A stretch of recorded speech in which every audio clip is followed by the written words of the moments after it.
women are faking it for our benefit, guys. Like, wake up, smell the coffee. Well, that's fair. We fake sincerity, so what's the difference? Lube on your asshole and then stick the 9-volt up there. It's don't touch me. invigorating. It's invigorating. Wait, Fitz, you've never done that before? I have not. You want to? May we all find the clit. Yeah. May we all find the clit. Oh my God, it's outside of Cleveland, right?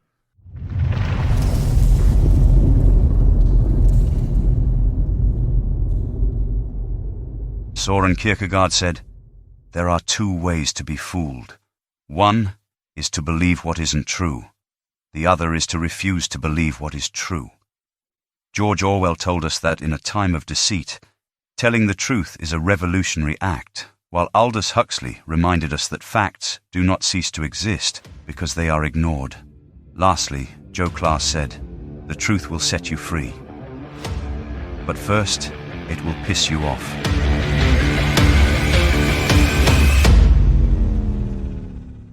This is the news show, Whiskey Hell. Think critically. Act accordingly.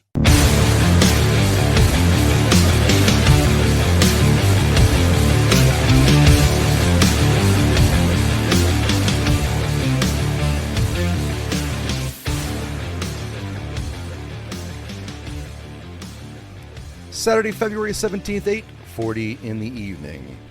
This is Whiskey Hell number 150. The Summit.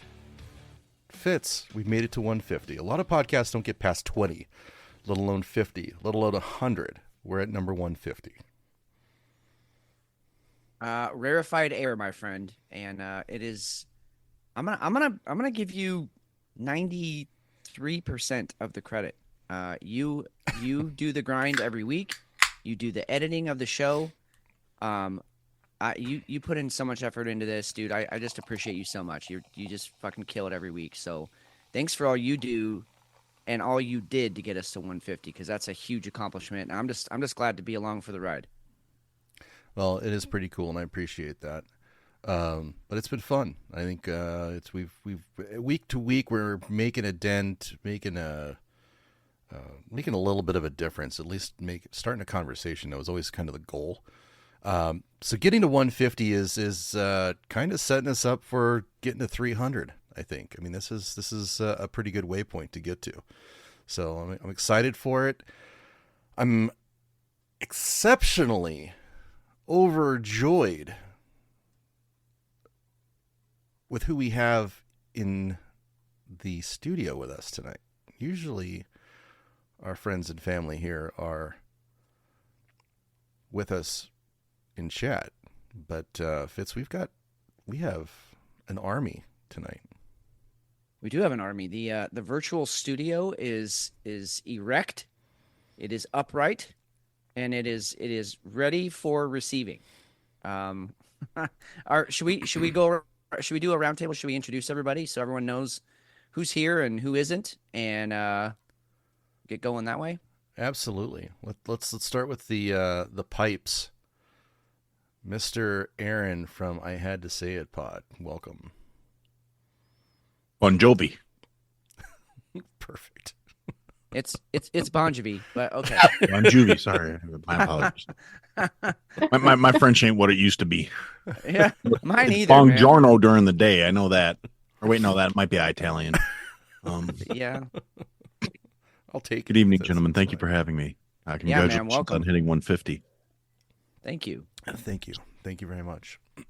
Beard of Liberty, how are you tonight, sir? Howdy, I'm doing pretty good. Congratulations on 150. And thank you for taking the risk of inviting us all here. You see it as risk. I see it as an adrenaline dump. Let's do this. Yeah. The guardrails, the electrification of podcasting. Gray's Taproom, how are you guys doing? I was good until Fitz said Bon Jovi. Now I'm going to try to power through this. Are you pissed now? Really? Did you not see him just like melt in anger? I had my eyes twitching. It it was a beautiful setup by Aaron, I have to say. It was amazing. Aaron, I'm going to kick your ass. Happy to Jimmy be here. Junior. Happy to be here. Yeah, Thank yeah, you guys for having us. Longtime listener, Absolutely. fan of the show. Blessed and honored to be able to be a part of this wonderful Oh God, experience. Well, Excuse the trash voice. we're blessed and honored you guys are here. Are you kidding me? Aw. yes. It's going to be a hell of a we fucking wouldn't night. we wouldn't be doing this if we didn't have you guys, everybody here, and That's a with fact. us. So that's an absolute fact. We have our folks from Arizona. Elle, the feisty. How are you this evening? I'm doing quite well, thank you. Excellent. Buttercup, are you out there? I think you're unmuted, I'm out right? here. Hey guys. All right. Hey, Are hey. you going to be dragging El Jefe onto the mic, or are you running solo tonight? To be determined. Oh, Ooh, wow. Ooh, I like that. I like Okay. that. It's a Some little mystery. mystery. Yeah. Yeah, that's The awesome. fog of war is upon us. All right. Well, like with any show, we are going to start off with what we are drinking, and I don't know if everybody is drinking, and it's totally fine if you aren't. But if you have something you want to discuss, certainly bring it up. Oh, we are. I figured Yeah, you guys we were. are. I was gonna say, if you're not drinking, God bless you. Good luck. Fitz, my my co-pilot, my I don't reason for Hetero life doing the mate. show at times. Almost life mate. Yeah, let's just go with that. What are you drinking? Fitz? BFF. Yeah, that works. Yeah. That works. I mean, all of the above. I mean, yeah, we could go into that for a few hours. All right. Yeah, nobody Um, wants that. No. So I'm drinking a offering from Crux. Crux does some really good heavy dark stuff. They came over the top, so to speak, with this one. This is their Valentine's Day offering, since we did have Valentine's Day this week. I'm not particularly high on that holiday, but I'm all for it when they make some really cool special beers for it. So this one is called Tough Love. It is a barrel-aged imperial stout. And we have a, I'm not going to read the whole thing, but imperial stout brewed with blackstrap molasses and spices, aged in Kentucky bourbon barrels. So I thought it was fitting since our friends from Kentucky are here. These tap rooms. So yeah. So anyway, Tough Love. This is a 14%er. Mm. So buckle the fuck up. Here we go.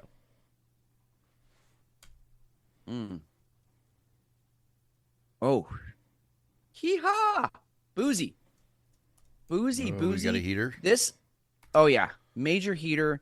This is the, this is the blonde at the end of the bar who just keeps buying you shots, and She's getting you can't fucked up. Yeah, you can't say no, but you Nice, also know okay. how the night's not going to end well. Right. Or I mean, it might end well, but not for me.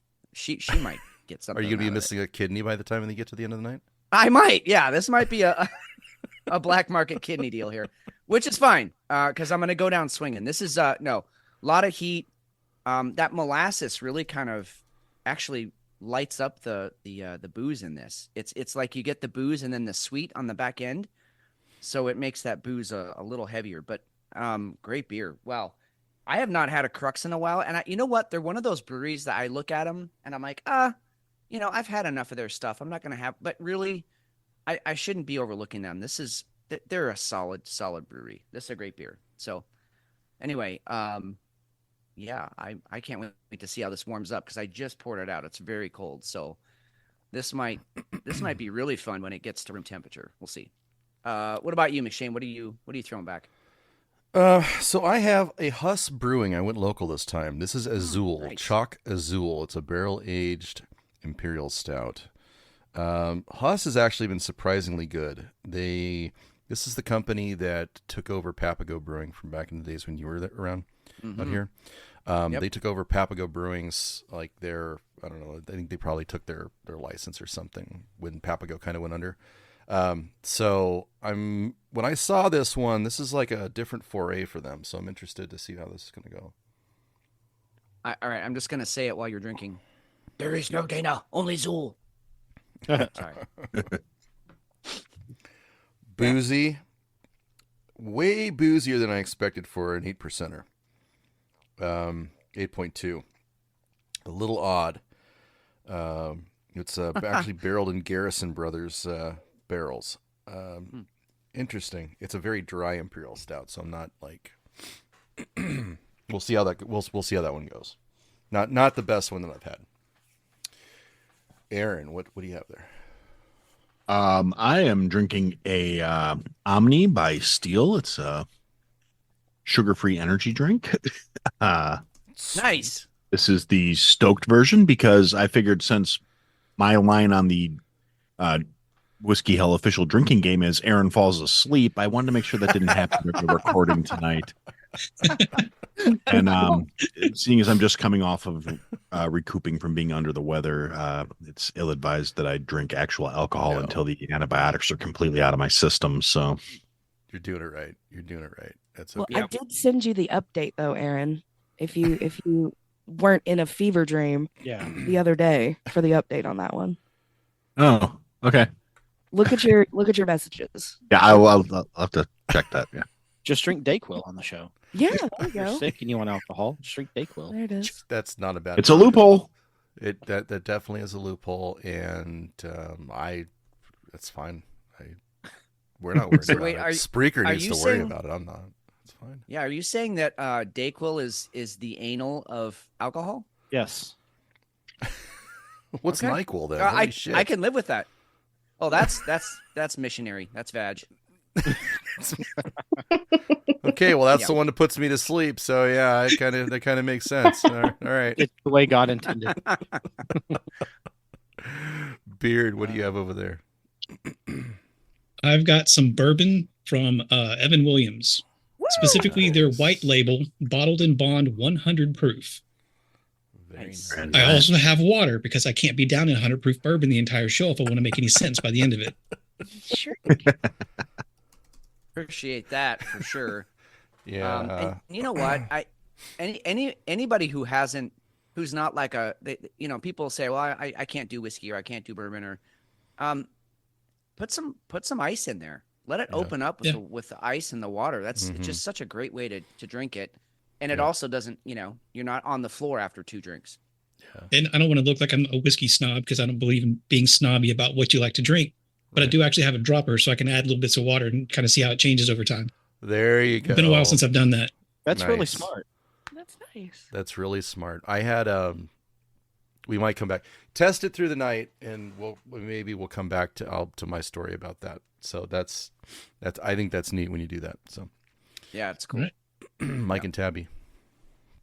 Go ahead. You go for ladies first. Ladies first. Okay. So I'm drinking. No. Oh, I was I was waiting just for gonna that. say, doesn't that mean Mike should go? yeah, absolutely. No, go ahead. No, go ahead. Okay. Go ahead. So I'll go next. I got a local beer, Falls City. It's one of my favorite. Well, I have a lot of favorite stouts, but it is. I'm gonna try and say it right. Moon Fuel. It's a coffee stout. It's a 6%er. It's a very earthy and dark, and it's so much better warm. I'm glad I did not put them in the fridge yesterday. No kidding. Mm-hmm. So do you usually do that with coffee stouts in general, or is it just? I do it's that just with all of particular my one? stouts. You drink your stouts totally warm. I do. I love my stouts warm. Oh yeah, she really does. The That only way is they actually are drink them better than- fascinating. They are in better than Europe. That's how they drink them. Yeah, but that's like I mean, I get the warm Guinness. That's interesting though. I don't. It Not opens to up beer more nerd. flavor. No, It- I completely agree. I always try to start. I mean, I think it's cool that you're already starting with that. I always start mine with, if we're gonna get beer nerd, like you want it at like 50 degrees and then let it kind of open up. But that's interesting. I didn't know you did that. Huh. I do. Okay. I've got another stout in my travel cooler Yeah. for beer number 2. So, and that's been Nice. Rad. Okay. Mike. I am drinking actually one of the beers that I sent to Both y'all. you guys. It is one of my top 3 beers. It might actually be my current number 1. It's from Mile Wide Brewing. It's I'm drinking Friendsgiving. Nice. I really like that beer. And if it wasn't for yeah. that Bo and Luke, it would have been the beer of the night. It just Yeah, that beer's tits, show. man. That's really good. It's my currently it's my favorite beer.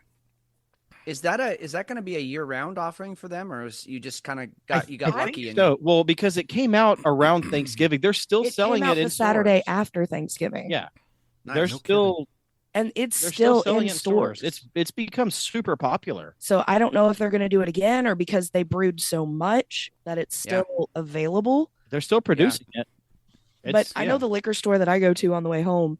I mean, they have like an entire, almost half a shelf. It has its own display still. Interesting. So Mile Wide is like the big daddy of Kentucky, I'm guessing. Not really. It's of Louisville. Not really. Falls City and Goodwood. Yeah, Really? Goodwood. Yes, good, Falls yeah. City has been around since my grandparents were drinking Falls City Pilsner. Are you asking on how long? Which brewery's been around longer? No. Who's the big man on popularity? Yeah. I think Mile Wide is. Right now they are because they hit the ground. Well, they do. They do more for the community as well. Well, yeah. They had the Ethan ale, pale ale that they made the Ethan dog. That sold out instantly. Yeah. It was a double IPA. No, it wasn't. It was just an ale. It wasn't an IPA. No. Oh, okay. I would have drank it. I can't wait to go to Kentucky sometime and drink some of their beers. Yeah. That that needs to happen. We're here. We're waiting on you. All right. All you guys. Come on. Everybody, come on, let's go. Elle, what do you have going on over there? I am drinking what's apparently called a Butterfinger. Ooh, all right. Okay. It is Screwball and pineapple juice. Oh, nice. That sounds Okay. more like a finger cool. banger than a Butterfinger. A finger butter. It's pretty tasty. Butterfinger. Hey. Finger her butt. I like it. I'm on Whiskey Hill. You know, I've never had Screwball before. You like peanut butter? Not. It's not. Well, I do. Not liquor, but not do you like liquor and beer. I don't. That's not my go-to. It's way down the list of things that I'll go to. So It's better on its Interesting. own. Screwball is better on its own, in my opinion. Mm, Bird dog's better. Or bird dog. I'll That's drink it any which way. It is good. That's what she just said. start an IV. Exactly. Buttercup, where are you? What are you doing? Are you hiding? Are you in a closet someplace? Tell us. What's going I'm on? in my car driving. You're in your car Okay. All right. I'm in my Nice. car driving and I'm drinking a cucumber lemonade. So I'll be the sober one of the night in case the show goes awry. Okay. I mean, really wanted everybody that needs- to be. I'm currently Everyone- drinking and driving down Yeah. Galvin Parkway. Yeah. It's okay though. They're just White I'm Claws. heading to the Hubble House. Oh, Oh, well, Jesus. that's Yeah. Well, then you have to start drinking early on that one. good. Right? God. I'm going to go to puke first. God. Me? Oh, geez. We have some shared history here. That's one of those. do. If you know, you know. But if you don't worry Oh. about it. But I'm really glad that we do have a designated driver tonight because I am That's already me. feeling this 14% hitting. And I just want to point out the dedication of our fans. What other show is somebody gonna be in their car driving someplace that's obviously important? Otherwise, you wouldn't be doing it on Saturday night. You're driving someplace, and yet you take the time to be listening live and chiming in on this show. That's huge. Thank you. Wouldn't miss it. Please, if you get pulled over, put the officer on the phone. Oh, please. Yes. I'll turn on God. the camera if that happens. Yes. Yes, turn on your Yes. camera. I don't know what you mean by distracted driving, officer. These are all my friends. No idea. They're helping. They're guiding me. That's what we're I'm the talking sober one. Can I just say last weekend, after we left the Chris Hardwick show and Mike was in the front seat literally dying, he put your show Yeah. from the Patreon onto the car, like the stereo. And as I'm pulling over for him to throw up at the senior living facility lawn. he you guys were talking about your beers in the background as he's driving. That is so amazing. And then we Oh get my home God. and he's dry heaving and he's still listening to you in his pocket. Not only was my I in the God. bathroom, Mike, dry I heaving, love but you. That's commitment. I was listening in the toilet naked. Yeah. Yes. Yes, that is Oh my better God. than making it to show 150, just knowing that that happened. If that isn't love for Whiskey Hell, God damn it, I don't know what is. Wow. Tabby, you took video of this shenanigans, didn't you? I did not take video because I had a couple beers myself and I had to try to stay as in between the lines as possible. And take care of Pukey McPuke Pants over here. That would be me. Hey, But I look, do have photos. Well, a photo. show me. And it's in the Perfect. lore now. Uh-oh. It's canon. Well, something we did not put in housekeeping because we've intended to do this for a little bit, but we're doing it tonight because it is a special night. Mike. Yeah.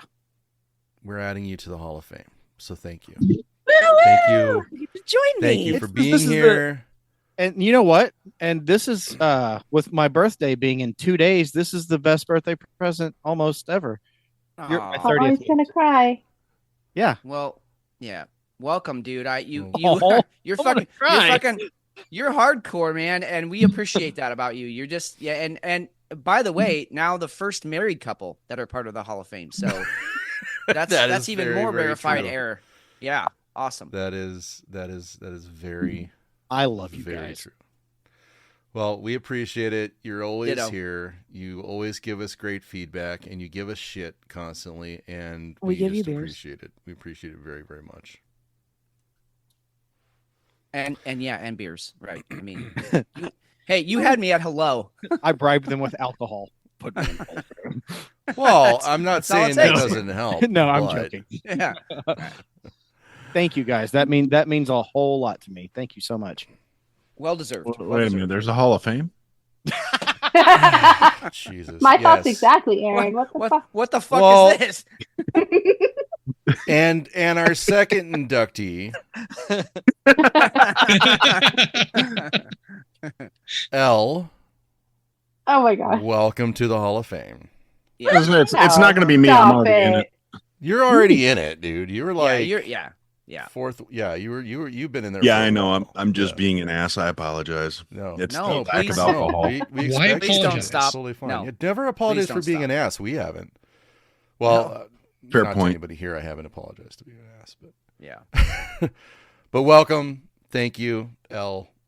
And yeah, so we appreciate everything that you've done, keeping us sane, being in chat every night, listening to my lame playlists, and just being a great ear. So thank you very much. Thank Yeah, you. and- Sometimes you guys are the only thing that keeps me sane around here. Well, likewise. God damn. So Jesus. Yeah, you need help. these drinks are to Mike and L. So Yep. Mike Cheers. and L. cheers. Cheers. Cheers. All right. So Calliope, I'm Jerry empty. Zero. You're empty. Well, you got Yeah, time. I gotta go get more. Go grab something and come on back. It's I know a totally guy. Fill fine. it up. Fill it up. Calliope, Jerry Zero, Moose Lounge. We don't see you guys here. That's okay. Joe may surprise us here in a little bit. He's dropping his parents off. Whoa. Freud We was all, right.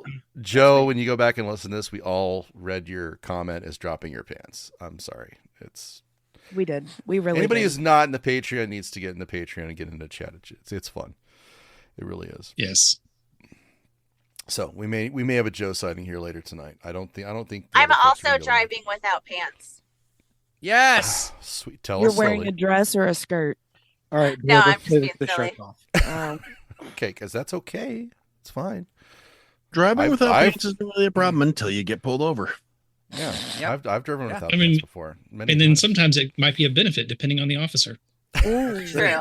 That's It's like, very, oh, hey, very true. you're good to go. Just it's fine. I'm pretty sure I saw that porn. It was a good one. Yeah. Yep.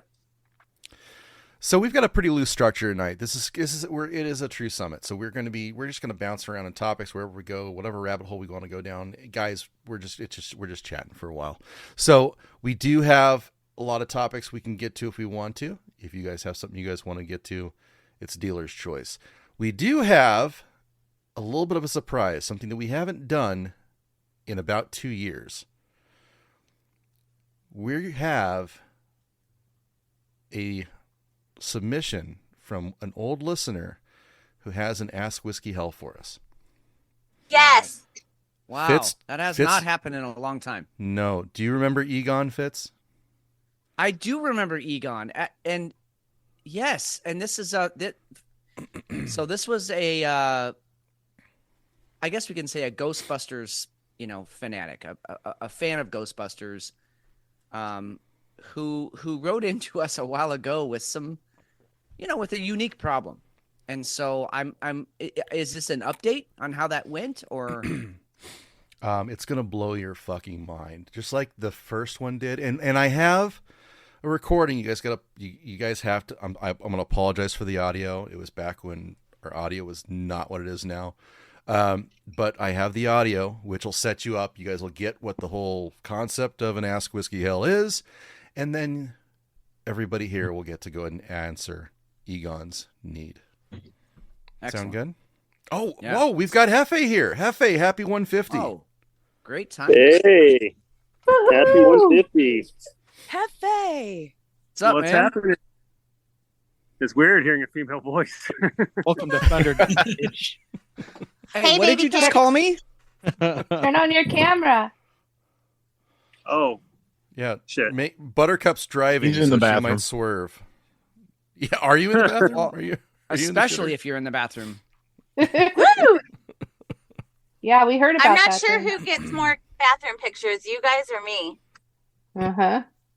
I'm hoping it's us. There he We is. should offline. We should discuss. Well, agreed. Hey, baby So- cakes. Hi. How's everybody doing? We are Crush. doing. Yeah, so far so good. It's a rip roaring good time. Honestly, we've just really kind of gotten through all of our drinks. Various we have everything from a 14%er to some bourbon to some energy drinks. There's some pineapple and peanut butter going on, which No is called one a being finger banger. I mean a butterfinger. But her finger. But her finger, or is it mine? We don't know. Hey, It's and dark. Who sometimes, knows? yeah, exactly. Sometimes we should play Who's in My Mouth. I think it'd be a fun game to play. Anyway, Hefe, how are you? I'm good. I just watched the slam dunk contest, How did that go? Oh, yeah. and okay, so it jumped the shark like 20 years ago, but it was entertaining. Okay. This guy, okay, a 6'2" white guy, jumped.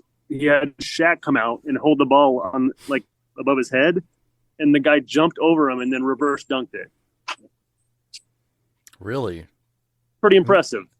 Shaq's like Yeah, that's impressive. 7'2", 7'3". Hi. 7-2, I think. Yeah. Yeah. Yikes! So, I don't know where my keys are.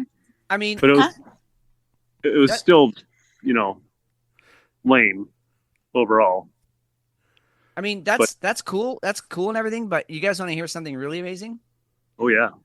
At my the place where I work, it's a big Parks and Rec, huge giant sports facility. So we have basketball courts and multi-purpose courts, and we have actually a semi-professional basketball team that now uses our courts to do their practices. And so we have some equipment that tests various things, and there's a vertical tester. So I was like, all right, I'll give this thing a try. I haven't tested my vertical in I don't know, 25 years. So I reached 9'3", which I'm only 5'8". So for me to get to 9'3", I was pretty That's a happy pretty I good could still vertical do still. that. Yeah. And I was in Dang. pants and my dress shirt. So, dunking over Shaq and on all that's cool, but like try be 49 Yeah. and reach 9'3" as a 5'8" guy. I couldn't get a credit card underneath my vertical at this point. I was actually really surprised. I was like, "Holy shit! Did I just touch that? That's crazy." Oh, That's when you look around like somebody saw that, right? Oh, Surely I know. somebody saw that. Well, it's exactly. There's cameras all over the building, so now I want to go find the security footage of me practicing and doing that. Hey, look who's in my bed. Oh boy, we've got Elle and Buttercup Hey, snuggling up. Who doesn't have show. pants on now? I need one so I can hear. I was talking about me. Well, I was just gonna say it too. Nobody so else here is wearing pants anyway. Yeah. Hefe, we were just talking about. We've got a great Ask Whiskey Hell. So you're thinking you're going to be back here what time? They put in a mucker, so it's going to be 10:40. Oh, we got to go. We got to get it now. Let's get it now. Here we go. All right, Let's go. This is Egon's first Ask Whiskey Hell. Yes. And I really think we've got one this week. I really think we can help this kid. All right. So here it is. Dear Ask Whiskey Hell guys. I don't know why you had to call us guys, but okay. I need help. Don't assume my gender. Yeah, exactly. I'm non-binary. Anyway, I need help in such a huge way from you guys. You guys know a lot more about girls than I do, and I need your guidance. I'm 18 years old, and I just started my first year at the community college. I'm not a good-looking dude, and I have trouble talking to people, especially girls. I'm really into Ghostbusters stuff, and I've been to Comic-Con 6 times with my dad. I always dress up as Egon, and my dad goes as Venkman. Anyway, so there's this girl in my algebra class who I cannot stop thinking about. She's beautiful, smart, and has the most amazing smile I've ever seen. She's always kind and has said hi to me twice, but both times all I could do was smile back at her. Anyway, she's way out of my league, but last week she came in wearing a Ghostbusters Slimer shirt. I actually had an orgasm in my shorts and had to go to the bathroom and clean up. I was so embarrassed. So I can't sleep at all now because of this girl, and all I think about is her. So here's my plan, and I need you guys to tell me if it's a good one or not. On Monday, I'm going to walk right up to her, and I'm going to say, your Slimer shirt made me slime my pants. What do you think? If it's a good plan, please tell me. If it's not, can you give me some other ideas? Please help. Thank you in advance, Egon.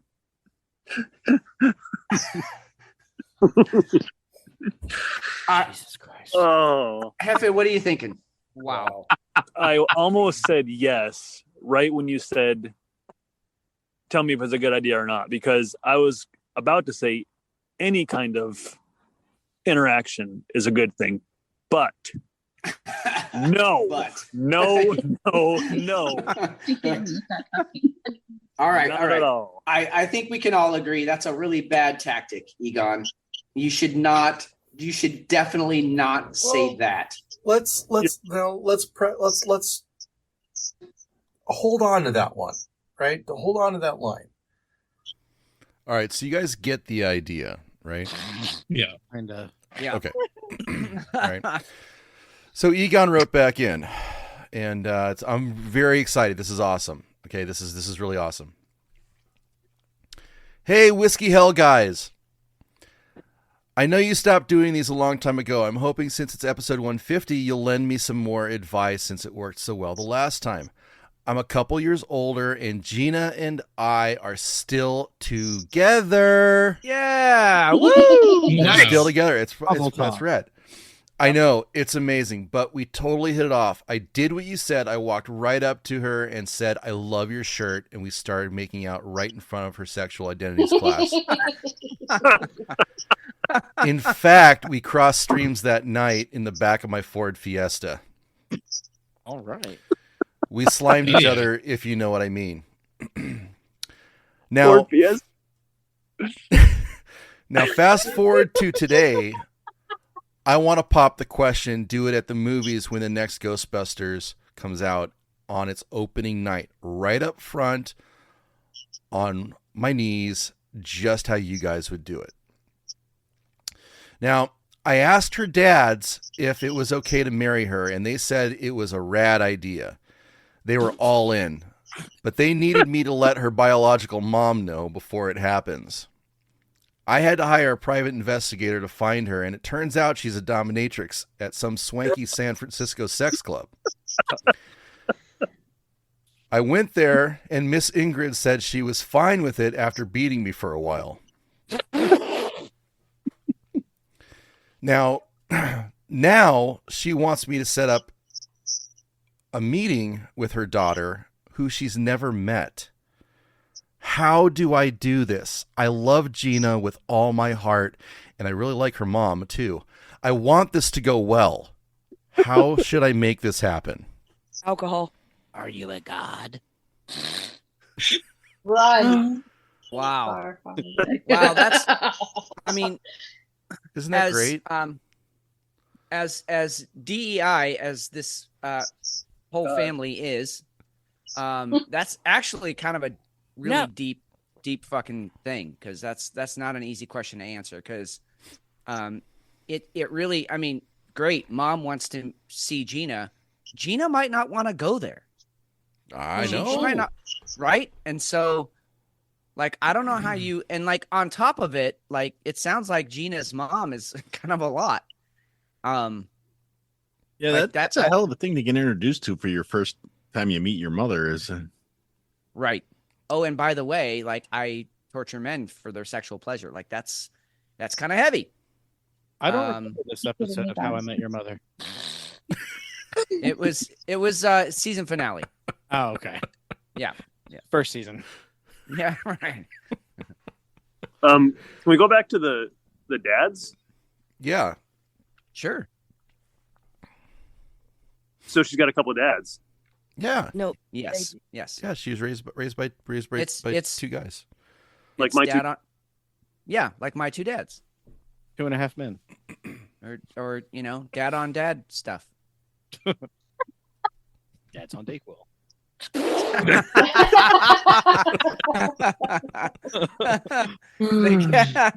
Oh, so shit. So Hefe, how would you go about setting this up?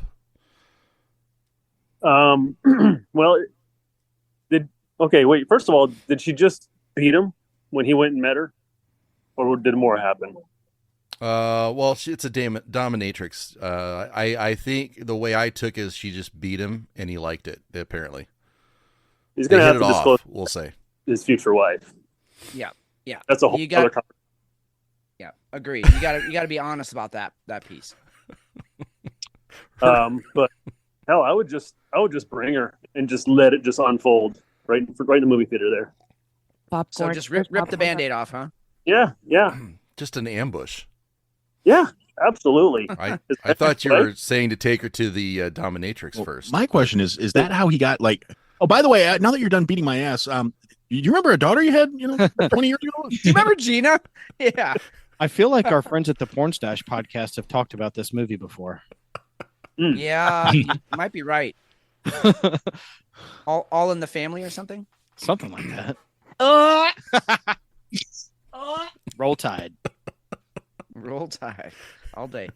I think another consideration is don't do it. I mean, what if I'm not advocating for dishonesty, but what if he just went back, Egon just went back to the dads and was like, yeah, Gina's mom didn't want to meet. She didn't want anything to do with it. And then that way you're saving Gina the whatever, the shock, the heartache, the whatever, and everybody still gets to live happily ever after, except the dominatrix mom. But obviously she's doing stuff to, like, that's her therapy, I'm sure. Well, scenario. What if the dominatrix mom decides to throw back a few at the wedding reception and tell the story? Would she be invited? Well, that's what I'm saying. In the first place? Yeah, I wouldn't invite her. I would just cut her out of the whole. That makes more sense. There's obviously a reason Gina hasn't been. Well, you always need a contingency plan in order, though, for something like that. I would assume. Not if I'm not going to invite you. Then I shouldn't have to have a contingency plan. Oh, better safe than sorry. Or you get a maid of Contingency honor. plan? What, like a pistol with a silencer on it? I mean, what do you? Well, this is if they're in No, they're California. called maid of honors. That's the contingency plan. Maid of Exactly. honor. It's San Francisco. Yeah, it's California. I mean, Yeah, so one of the maid of honors can beat them with their dick. So So they're so you're Aaron. you're talking more like a minigun then. Uzi. I gotta go. All right, Thank you, Hefe. Hefe. We'll try Thanks and for see you coming later. in, man. Love Happy you, Hefe. 150, dude. Bye, everybody. Later. Bye. Bye. Just like Hefe's walking through the halls of his work and he hears beating his dick. And I'm talking about murdering an entire wedding party with a minigun. Yeah, exactly. I like the California angle for sure. Elle and Buttercup as moms. How would you feel being cut out as a dominatrix? How would you feel being cut out of your daughter's wedding after finding out that her nice boyfriend, fiance no less, came to you and asked permission? Tied down, I would say being that whipped. we have a service that could be provided for the guests of the wedding, like a little sideshow. You do? Oh. The dominatrix as the mom. So you're I saying like this. turn it into a business Well, opportunity and go set on. up a dominatrix den No, at the I wedding. like I mean, it. it would just be like a fun, sideshow. Dude, What you mean, like Drop have her set in. up a booth? Yeah. yes, think a that's what we're tent. doing. I think it's more of a tent. This And, isn't- and It is a tent. I've been to and some you might boring pitch a fucking tent. weddings, and this is not Mhm. one of them. No. Yeah, that's what I would say. What would you So say? you schedule the caterer, you get the flowers, you set up a Yes. BDSM den. Yep. Yes. With the Yep. mom. To honor, I would be like, Man, the Gina, to expenses honor are your getting out of mom. hand. Hey, I've heard of cake You know. testing before, Figure out this Or big cake tasting. extravaganza. Yeah. but Yes. a And then it BDSM builds clientele for her. Mom yeah. tasting. Oh, Mom tasting. a mom tasting. Yes. I mean, yeah. I wouldn't invite her. Here, put this leather strap in your mouth. Tell me how it tastes. Here, try this ball gag on. It's seasoned. What What do do you you like? think? Yeah, this one's got cinnamon. Yeah. You know, Cardamom. dude, I have to this is like a total side alley conversation really quick, but Of course. I just went I had to buy a new mouth guard because my old one, your teeth start to move as you get older, and so I just needed a new mouth guard. I went and bought one. Nike is making these ones that they're flavored for kung fu. They have for kung fu, right? It's not. Okay. It's not. Yeah, it's not for. Just Okay. making sure for the listeners. It's at not home. It's not for the day club. For the athletic mouth. Nike for the athletic mouth. Just do it. Well, there's a lemon lime one, a cherry one, and a Ooh. chocolate one, and I got the chocolate one, and I shit you not, Mm. it tastes like chocolate. So I'm wondering now, are they going to start infusing this into the ball gags? Because they can do it, and every time I put it in, it's chocolate. I'm going to Google right now. Fireball. Do Well, it. Here's a marketing idea. What about a ball gag, but it's like the fruit snacks gushers? So if you bite into it, you get rid of fruit Jesus. juice. They have. You get the gush. It's like gushers. That's what Oh my god! It's now going to be referred to as a ball gusher Shane, instead of a ball yes. gag. McShane is blushing. There you Oh, go. Oh yeah. I'm sorry. Ball Oh, they have gusher. It's chocolatey. Yes, they still have the winter gag sale on. Yes. Excuse me. It's like choking They have up. candy flavored ball gags. Just saying. Do Okay, they? there Okay, you that's go. what I was looking for. Oh, it's already I've been got done. it. Yeah. Amazon sells them. Of course, Sam. Okay, yeah. what the fuck is Strawberry flavored. that's- That would be called a muzzle. A That looks like- muzzle. this? Dude, that's a It's like a catcher's jockstrap. cup, right? No, that's Travis Kelsey's cup. Yeah, that's- It also has a that's- flavor. Smells like That's corn been on chips. some- Oh, That's been on some ball players' nuts Salty. right there. a little bit my salty. God. That- Okay, that I picture- never saw that coming. Taylor Swift That's posted. the- That's Travis. I'm Kelce. gonna wear that mask the next time masks are mandated. Yes. Oh, hold on. Did so- someone say that's Travis Kelce? I did. Yeah, no, that Taylor Yes. Swift posted that photo. That's Travis Kelce. That was after the Super Bowl. So for listeners at home, this gentleman is I'm assuming his gender. I apologize. Is got a wearing Doesn't a count. catcher's cup, a catcher's protective cup on his face, and so somebody wore that cup first, Yeah. and now he's wearing. I Looks like did it. not And see that coming. what's musty. the little like protective covering coming down his neck there? Is that It's to like called stop his the balls from Adam's slapping apple. your? Yeah. But is that it's to protect the Adam's apple from the nuts? Yes. I Bit catcher. Okay, I just was unclear what that's for. I'm with you, McShane. I've never seen anything like this. I mean, I've seen it for like horses and dogs and stuff, but right. All right. she so looks like she's about to puke. Sorry, Go ahead. But Tabby, you established that we've got flavored ball gags, candy ball gag, She has it right there. rainbow. Hey, Mike. Girl. Rainbow Mike, there's candy going to be an ball gag. Amazon package coming tomorrow. Just to let Yeah, you hey. know. Not.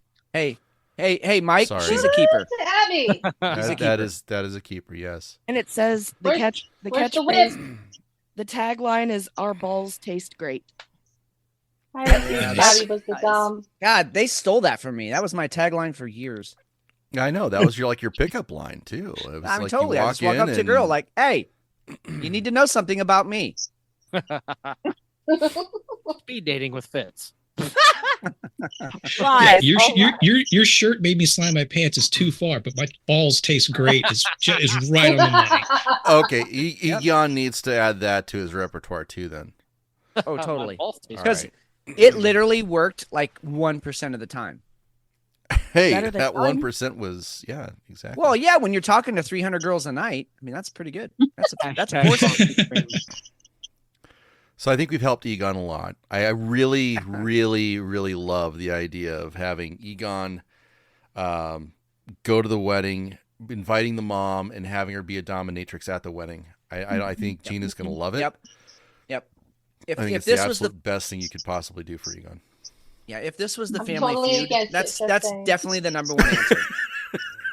You That can was also dumb. provide your services at the wedding, What are my services? whatever you want them to be. That opens up. You have a lot of big skills. can. Wow. All right, so Egon, we need That to sounds- have 8, 9. How many we got? We need 8 invites for your wedding. Send them over to the PO box, and we'll make sure that Elle's there too, because Buttercup has services that Elle should render. Yep. And Tabby will bring her ball game. All right. Those are the party Tabby's favors. bringing the. Yep. Party favors are candied ball gags. Our balls taste great. All right. Had to get that one out of the way because Hefe was here. So, That was awesome. but that was perfect. Thank you guys. Thanks, Hefe. All right, so we have topics: election year discussion. We have United States of what the fuck, international stage, and Disney, and then we've got a couple of fascinating stories about men not being. Nearly half of all young men cannot find the clitoris, and LGBTQ gamers. Where do you guys want to go next? Men can't find it. I'll take the penis mighty for 500 Quebec. That's a good Connery impression. That was That good. was. You got the fucking voice, dude. Well done. Yeah. I'm sorry, I was watching SNL clips yesterday. Oh yeah. Oh, those are timeless. Yeah, that was like a brief conversation we had at work that wound up with us throwing it up on a Chromecast on one of the monitors in the meeting room, and Perfect. playing a bunch of stuff off of YouTube for like 30 minutes. I was like, I want to work for your company. You get to yeah, I know, drink. right? I You love get my to job. watch fucking videos all day, and then you get to deal with food and making awesome. I don't know if I'm telling too much, but I mean, then you get to make awesome like. You might be menus and stuff. overselling it, actually. I don't know if Great. awesome is really the word I'd use for How most about, of whatever. the how about creative Yeah, recipes? yeah. Yeah. a little peek behind the curtain. No, it's mostly trying to take what is currently perceived as a shit circumstance to find yourself in and making it next level where it's actually acceptable and something you can enjoy. Because I do work in the healthcare segment of things, so yeah, it's turn that frown upside down. Yeah, it's providing nutritional, savory meals to people that are going in the door expecting crap, basically. And but that it does also tie my hands because of budgetary things and nutritional things because we're still dealing with people that are in healthcare facilities. So, restricted sodium, certain spices are just big no-nos, things like that. But overall, yeah, I do. My job's pretty awesome. I get to play with food and have you had me at Bourbon Fridays, and bourbon and videos. That's where I was in. All right. Can we? Yeah, I like starting with just since we're kind of in the sexual realm. Can we talk about the fact that that almost half of young men don't actually know what a clitoris is or how to find it? Yeah, it is so disappointing. What categorizes the I'd be young lying men? if I said it surprises me. Nearly half of young men don't know where a woman's clitoris And is, old men. suggests new study. And Biden. Oh, Yeah, well, I don't think Biden doesn't know how to spell. Biden. Yeah, he doesn't know how to spell it. I think he thinks the clitoris is in the ear Biden or might something because have he's one. always whispering into people's ears. I was gonna say if it smells like Head and Shoulders, you could find it. Yeah, right. He thinks the clitoris is just another dead president that he spoke to that died in 1992. President Clitoris? Pretty much. Some 4 in 10 young men hold wildly inaccurate beliefs about the female anatomy. They assume the clitoris is inside the body, a new study reveals. Researchers from the University of Florida, now keep in mind this is the University of Florida. All right, Florida man. That's kind of where I got hung up on it. Asked men of age 18 to 24 about their understanding of the female genitalia, as well as their sexual preferences. Specifically, they were interested in the young men's attitudes to different methods of women achieving orgasm via intercourse, oral, manual methods, or using a sex toy. They then looked for links between the level of anatomical knowledge and orgasm preferences. So they found that these guys didn't know where they were supposed to be going to associate the pleasure principle of the activity. Most results showed that half of the men did not know that most women do not orgasm during intercourse. So I mean, like, women are faking it for our benefit, guys. Like, wake up, smell the coffee. Well, that's fair. We fake sincerity, so what's the difference? Yeah, It's a good trade-off. Yeah. I really feel like I'm being patronized across the table. there is no Yeah, exactly. We fake giving a shit about your best friend Janet. Sorry. Jesus. I'll stop now. But yeah, I mean, of all the things that you need to be able to find, that seems to be one that should be pretty easy. Yeah, I agreed. I think, I mean, look, it doesn't, I mean, both people don't have to achieve orgasm every time. It would be nice, but that's a dream world. That's in porn. We all know it doesn't happen every time. You still got to know your geography. Like, you still got to know where to find that shit. I never needed a fucking road map. No, me either. No, you just I listen didn't to your need a partner. GPS signal woman- to get there. I didn't Does need this- coordinates to find it. No. Okay, I'm gonna throw in my hat right now. She is So- okay over here. Hold on, because I Mike's have about to get literally been railed. thinking This is about gonna be this. awesome. She's been thinking about this for the past 15 years. Just remember, Mike, you made the Hall of Fame. This is it's all going to be okay. Look, the way Yeah, I you're see good. it, You're I golden. I came. Yes, you did.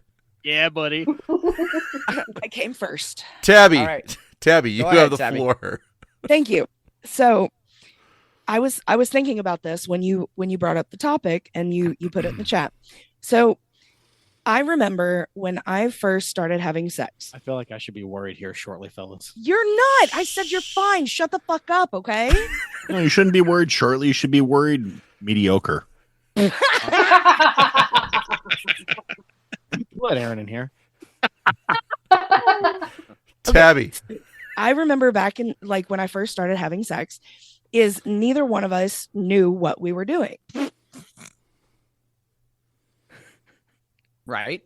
That was also my experience. Right. That, yeah, yes, that was absolutely. everybody's Yes. experience, right?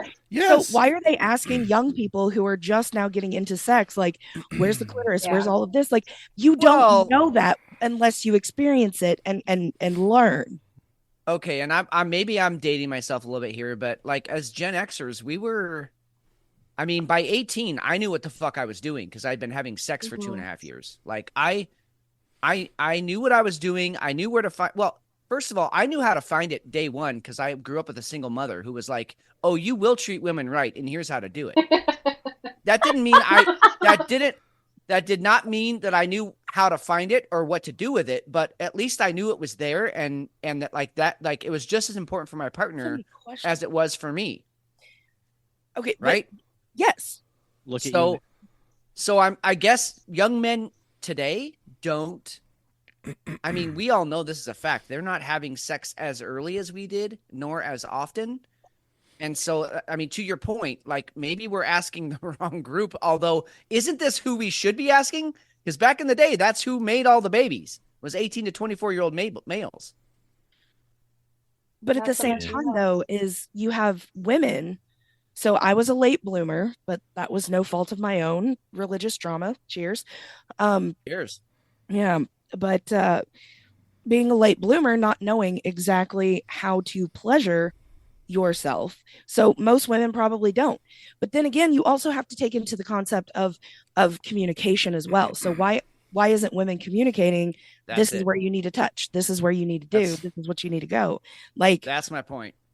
They should be. And it's both sides of it. Like, don't put all the fault on the males because they don't know what the fuck they're doing or what they're looking for. Thank you, babe. You're welcome. I love you so much. He's still looking. He's still looking. He's not still looking. Oh, that's All right. work in progress. I'm gonna throw the elephant into the pool, into the room, whatever. Throw it in the pool. Let's go. No, You don't see any porn where somebody's going, "Oh man, yeah, just touch my clitoris, just go there," and you know that porn is a huge, easy thing to get to. You just straight up see people banging. I mean, that's not. Yeah, you just go straight into the hole, just right in. Yeah, that's what and if that's what faking you're. it. Yeah, well, there you go. Very good point. So I think that kind of derails things too. I think you guys are definitely onto something, but I think that probably derails things significantly. You got a good point. That's definitely that plays a huge role, I'm sure. And I mean, what a sad statement. I mean, you know, maybe people weren't as emotionally connected back in the 1800s, 1900s, but they knew how to fuck. Like none of us would be here if they didn't. Right? I mean, and now here we are. These studies are coming out that men don't know how to talk to women. B, when they do talk to women, they don't feel they have value. And C, if they get past the talking to women and creating some value for the woman, they don't know what the fuck they're doing under the sheets.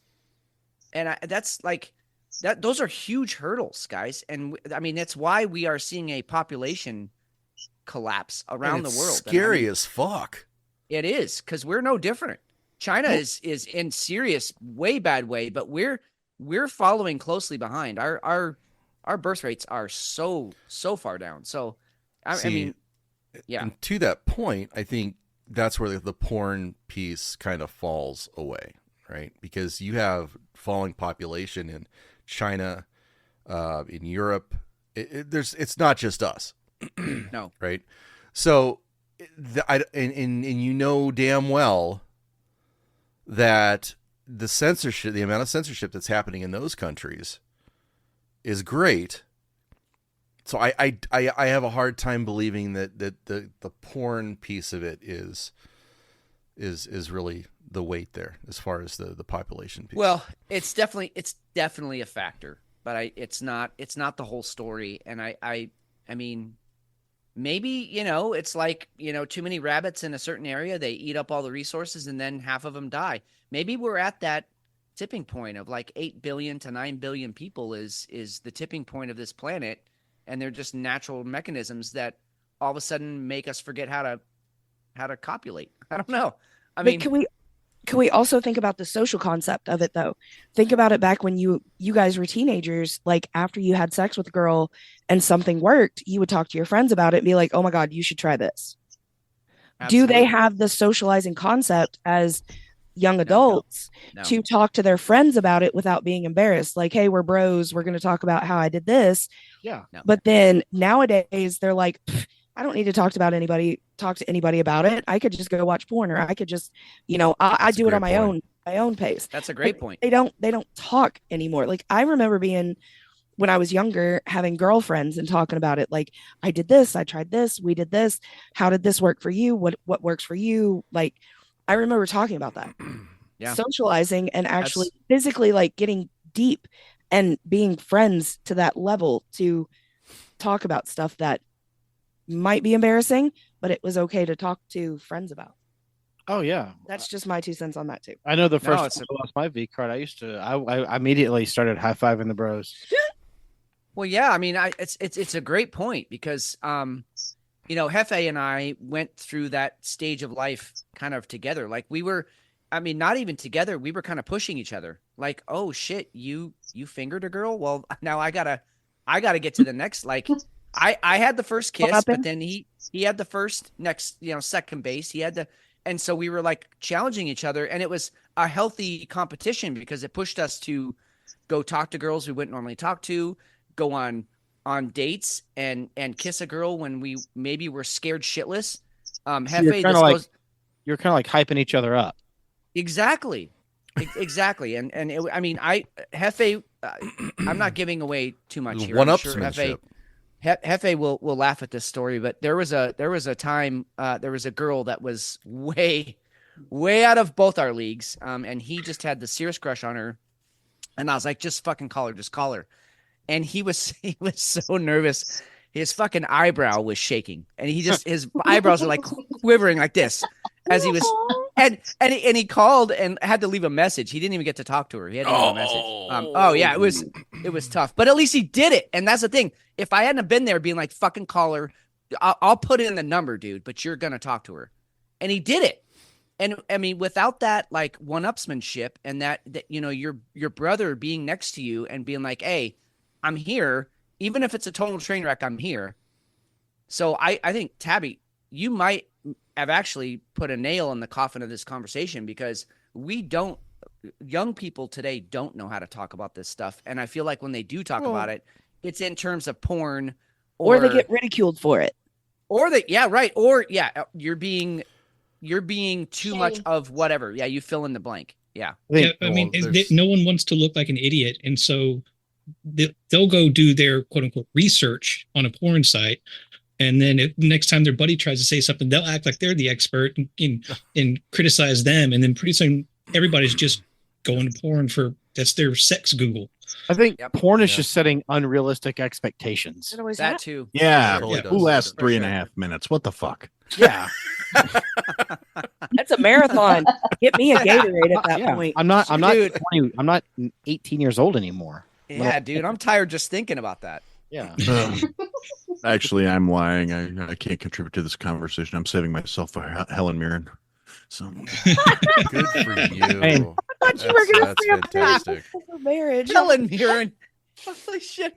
I did not She's expect kind of to hot. hear that. I'm not. Holy shit. I'm Dude, not. I'm- I don't think anybody here is knocking that. Actually, No, Aaron. no, Like, no, yeah, my wife might have an opinion about that. Oh well, yeah. Helen Mirren is also on my my hall pass list. She Holy really. shit. Yeah. Oh, 100%. I feel Just like don't Helen Mirren's about to be the top. I'm more worried about her breaking my hip. I have a bad knee. Have you met Whiskey Hell? Have you met the Patreon? Welcome to Whiskey Hell. Tell me about a train on you. Welcome. Helen. I got this group. You gotta get in with. Yeah.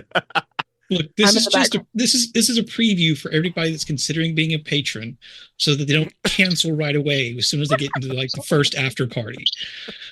This is like the it's not mandatory that you attend the after parties that either. It's true. Yeah, it's but you'd be missing out. Let's be realistic. All right, we are actually at an hour So let's go ahead and take a quick break, and then we'll come back and get after it. Love it.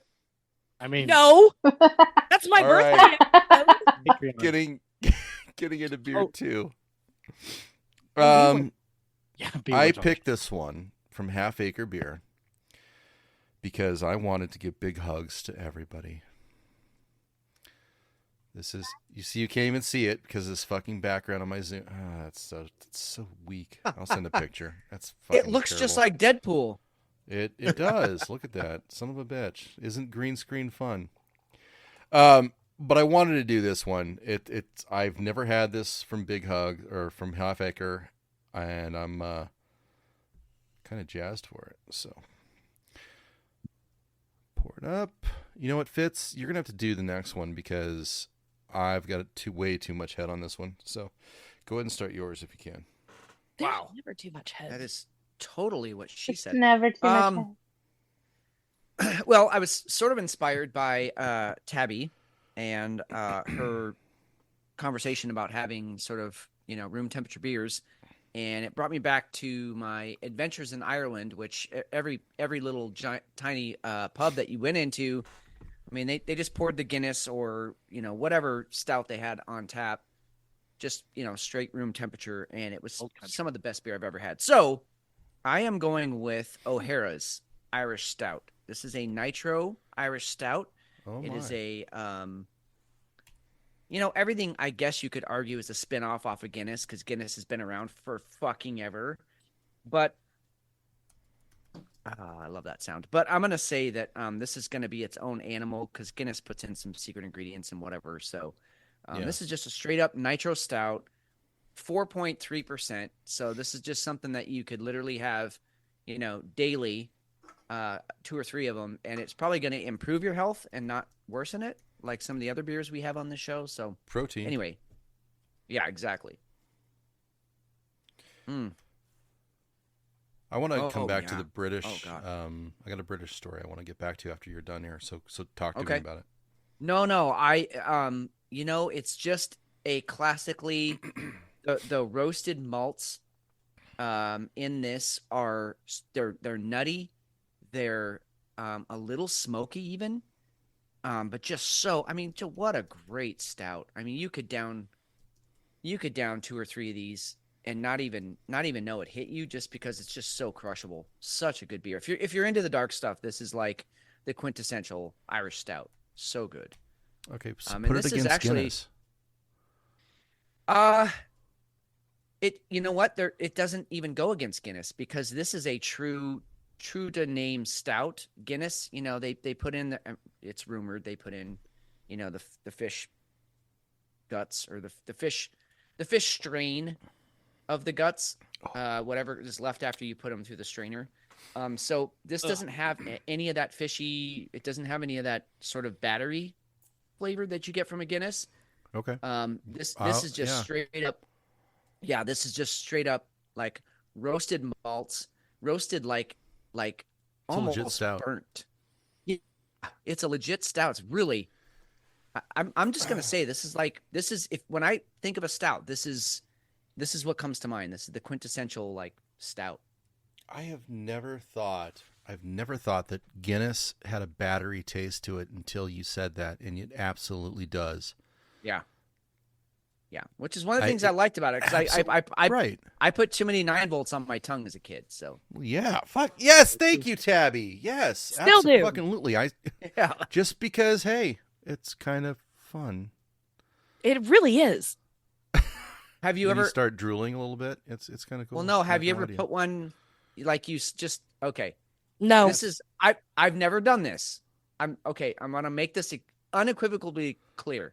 This is gonna be bad. But it's bad. But I've heard that if you put a little lube on your asshole and then stick the 9 volt up there, it's don't touch invigorating. me. It's invigorating. Wait, Fitz, you've never done that before? I have not. You want to? But I'm intrigued. I'm not going to lie to you. I'm intrigued.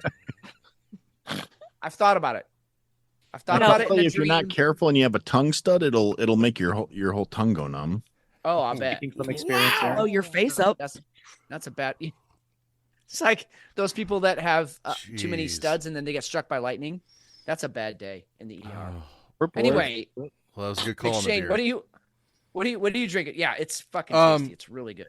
Yeah, so the half acre, I'm impressed by it. I really do like it. One of the things about this one is that I didn't expect it to be kind of a spicy stout, and it is that. This is very much more. This is what I expect from an imperial stout, and it's boozy too. It's about a 10%er, not a huge one, but it's still dry. It's got some heat to it. It's rich. Like what Tabby referred to it as, a thick bitch. It is, and it holds the head too, which it's just a very meaty imperial stout. So I'm digging it. Just like Hefe. Yes.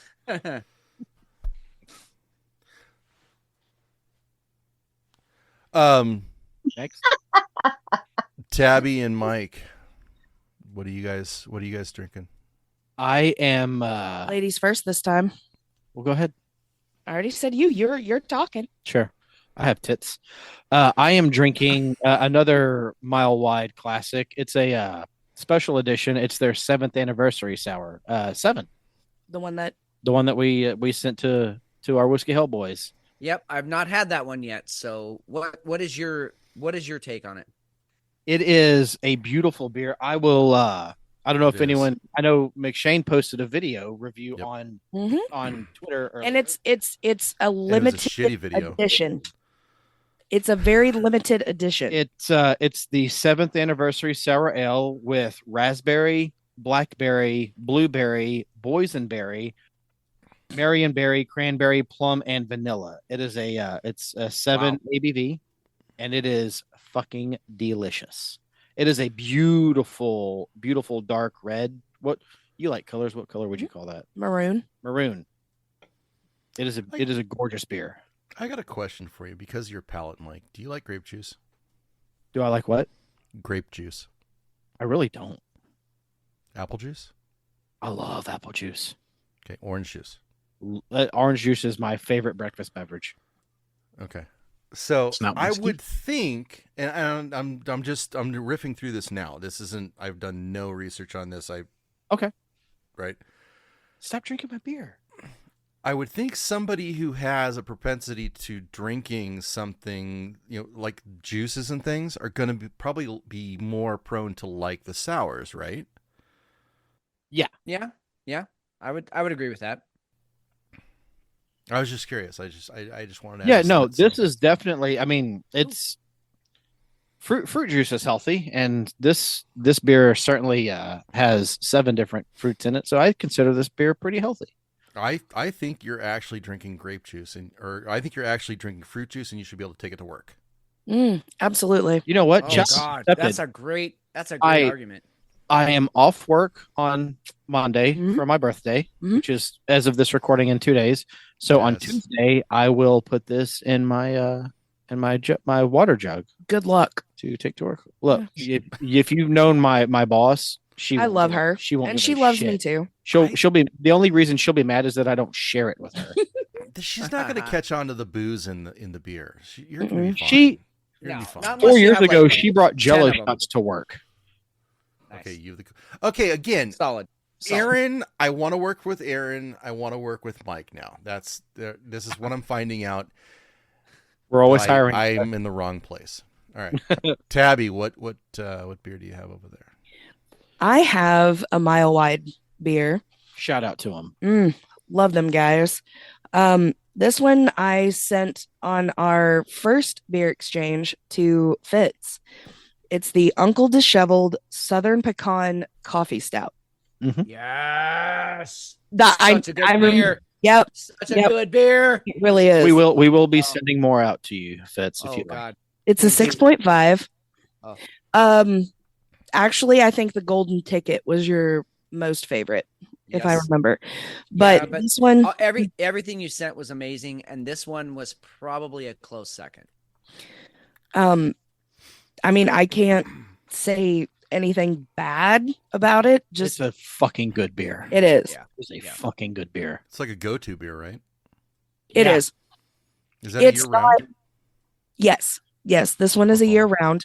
It's not super sweet. It's semi-sweet. You can definitely taste the chocolate. You get the back hints of the pecan.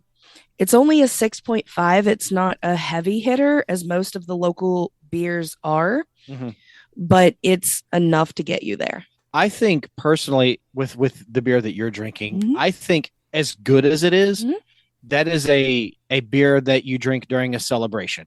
It's not just I want beer, I'm going to go get this. This is a special occasion. This is a fire pit beer. Yes. So This is a you're hanging out with friends.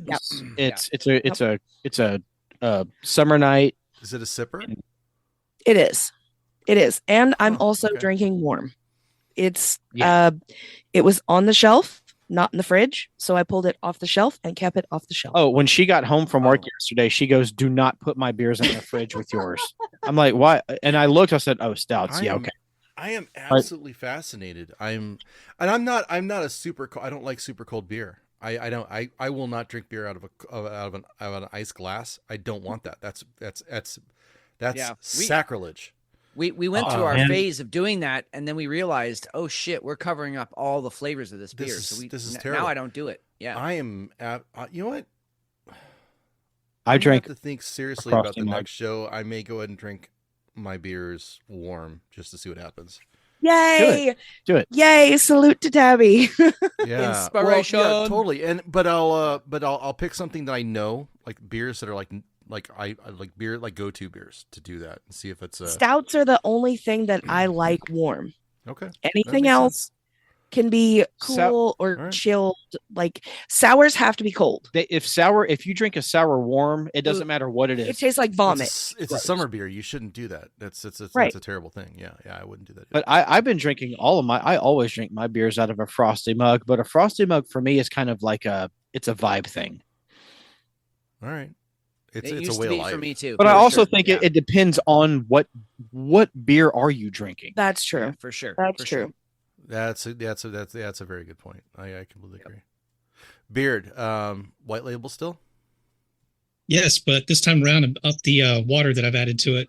Okay. The first little bit was just a little bit of drops. Didn't change too much. Just kind of tamped down the barrel notes. But this larger amount, it's kind of barrel notes are almost completely gone. The vanilla has been muted, but the cinnamon and banana has really come out. No kidding. Which is not something I typically get with Evan Williams unless it's got some diluted, like some melted ice or something in it. Dude, can I just want to say, like, the progression of, like, when you first start drinking, it's like the goal is to just, like, get it down so you can get fucked up and have fun and party and whatever. But now I feel like, and I'm not putting everybody in this category, but I think probably most of you here on this podcast tonight would fall in this category. But now I almost see drinking as like I'm doing fucking chemistry. And so what you just said, Beard, of like, all right, hey, I'm gonna dilute this a little bit more, and I'm gonna hide these flavors, and I'm gonna bring these other notes out. Not that you're doing it intentionally, but you're talking about chemistry. Yeah. I mean, it really is the way awesome. the oils and things. I think it's called like phenols or whatever in there that actually interact with the water. Most, from what I understand, professional whiskey tasters dilute their whiskey down to about 35%. So even lower than what it's sold at, has to be legally proofed at, because it brings out a lot more flavors in it. And it doesn't work well for every whiskey. Sometimes it just makes it flat and boring. So it's you kind of have to play around with it. Well, and to your earlier point, to Tabby and Mike, liquid nitrogen is super cold, and it's volatile, but it's not nearly as volatile as it is if you raise it 15 degrees above freezing, and then it's like literally explosive. So, I mean, even temperature can be a consideration for what you're tasting, the notes you're looking for, the experience you want to have. All of those little factors go into a beer, a whiskey, hell, probably even orange juice. You know what I mean? Like you just get into the subtleties of all of it as you get older. You're like, I'm going to go for the experience and not necessarily the quantity of just getting fucked up. Yeah. Man, if we knew then what we knew now, we would be boring as fuck then. Dude, yeah, exactly. I would have never gotten laid. Never once. no girl would have been like, "Yeah, tell me more about that beer that you've had for the last 2 hours." Yeah, but at the same time, though, you get a woman who is older and distinguished. She would be like, Helen Mirren. "Tell me about Helen that." Mirren. Helen Mirren. Yep. Yeah. There it is. I'll give her the time. Take it. It's not gay if it's Ryan Reynolds. Oh no, you're No, straight it's not. as a motherfucker. Nope. No, you're straight as a motherfucker if you think Ryan Reynolds is man. That's man code. Ryan Reynolds, Straight. Brad Pitt. Straight. I mean, you're straight. Yep. Mm-hmm. B Pitt Done is and done. L, are you still drinking your Butterfinger? Finger her butt. Are you Wait, muted? Buttercup's right next to you, so be very careful with your words. Sorry, L. What do you? Sorry. Oh, My Buttercup bad. gives the Butterfinger. Never mind. Sorry, go ahead. Yeah, we Who's can't see Brandon? the right hand. Anyway, L. Butterfinger. That's too bad. All Oh, right. hands up for Jesus. Praise be. Amen. Praise the law. All right, so Oh, shit. same drink. Yes. All right, now we're choking. That's awesome too. We're gonna continue the show and we'll just watch. This is fine. This kind of thing. This kind of thing makes me want to. Nobody's wearing pants anyway. It's fine. Our We can already Patreon tell. feed be all video. Yeah. But Yeah, that will never Yes. happen. So. no. All right. Yes, Oh. the same Too thing. Too many government jobs around here. Hey, question for you guys. Who's gonna go out and buy a pair of Donald Trump Hawks? Nope. What? I will Oh, for come the joke. on. Look will at for these the things. They're amazing. Wait, Donald where's Trump the what? picture? You didn't see Crocs. this? Oh, These, Crocs. these are the best No. shoes. No, the I best got a shoes. Look, I didn't shoe say line that. now. That's what they say. I didn't hear He's you. got a- I he's got have a I have shoe seen line. the Got Crocs. 400 million to make up for now. You can buy these Gotta sell some shoes. for $399. Let me see if I can find a pair of them here. McShane's about to I- buy some MAGA Crocs. I Crocs. I find you it know what? fucking Says hilarious. $400 sneakers. I mean, Here- Yeah. Here's the thing on this though, and I'm just speaking from a non-Trump fan, a non-Biden Weird. fan. I'm literally I'm a political neutral, right? But there is something intriguing about this that he got fucked over by the state of New York, to the tune of $350 million. There's something in me that's like, you know what? Fuck that. That was wrong. I kind of want to buy a pair of these shoes. I would never wear them. I don't give a shit about him, but more to just say fuck you to the state of New York. I don't know. The ruling was ridiculous, and he's gonna go ahead and he's gonna appeal fight it. it. It's not gonna happen. He's never gonna pay a dime. It's not gonna happen. Yeah. I'm sad that Apollo Creed died and he can't wear these shoes because Apollo Creed. Oh. He wear would have these rocked shoes. them. Come he on, would have rocked them. Shane. Come on. Oh, you know, Yeah, he would have 100%. rocked those shoes. This is the Look at Rocky those Four things. sticker. Those are the most hideous fucking shoes, and they've got the stars on there, and they're studded, and Stars it's and like stripes, baby. You know what? I'm just gonna wait for the non-Trump knockoff for like $20, and I'll get myself a pair just to wear to annoy people. from China. There you go. Yes, that's Yeah. what I'm I talking feel like- about. I feel MAGA like sneakers they're from brought to you China. by Alibaba. I feel like you could put those sneakers on and kick Drogo in the face with a roundhouse. Oh yeah. You definitely can. Look at those. I feel like if I That see guy- somebody wearing those things, I'm robbing them just on general principle. just knock them off with the shoes. Absolutely, yeah. I mean, Yeah, I'm 'cause why wouldn't definitely you? gonna. I'm going to take everything but the shoes. They're going home naked in those shoes. We knocked So it's a these statement shoes, but robbery. It's not even a robbery. It's a statement. Yeah, no, it's not a robbery. It's the principle behind the Oh thing. my god! Thank you, Aaron. You know, for Oh. our patrons, I will buy those shoes and go streaking wearing only those shoes. oh boy. All right, canceling that. Going streaky. Oh, it's only for the Definitely $10 tier or higher, so you're fine. No, the $1 tier. I know my worth. Are you doing all the tiers? Just the $1. I know my Oh, okay. worth. $399 for this pair of shoes. Now, this guy. Ooh. So I'm sorry. So for the regular Trump shoes, this particular pair, this guy bought for $9,000 at this sneaker convention. Florida. And he'll I mean- probably, I mean, as long as he doesn't fuck them up, he'll probably be able to sell them for a profit at some point. Well, he just that's has to the thing. wait I mean- until Trump becomes president. He could sell them for Right. double Oh. that. For Right. at least. And as garish as these things are, have you seen some of the things that shoe collectors buy? Oh, yeah. Never wear. Oh, yeah. Just keep in a closet. Yeah. And it's like their own little stock market of hideous footwear. Yep. Jesus Christ. Shout out to Matty Ice. Jesus. Oh my So God. Elle and Buttercup, you guys both have kids that are in that age bracket that are kind of dig shoes. Are they at all sneakerheads? My youngest is a sneakerhead. Mine both are. Both. Do your kids walk like penguins? Like to not bend, not get a crease in the shoes? My son is adamant that he not crease his shoes. Yep. Yes. Yep. I know a couple of teens like that too. And I'm like, why are you walking like that? Are you okay? Did you hurt something? And they're like, no, I just don't want to crease my shoes. I'm like, what? That's the first Now, I fucking will thing I tell did you- when I got shoes. My son, when he was probably 6, had gold shoes like that, but they lit up on the bottom. Oh yeah. Okay. All right. Yeah. Oh, yeah, LA we had Gear. I those. remember those. LA Gear. Yeah. Maybe I if used they to had wear like a those. Yeah. roller skate in them or something, like a Heeley. No, Yeah. Maybe then they'd be cool. Oh my God, guys! Trump Heelys.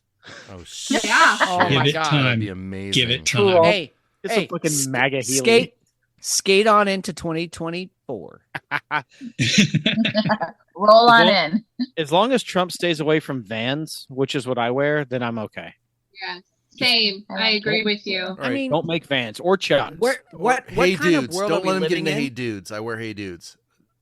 Yeah, I like Hey Dudes. They're very comfortable. Mhm. What So kind of world comfortable. are we living in that we actually have to have the conversation that I don't want a political figure whom in my shoes?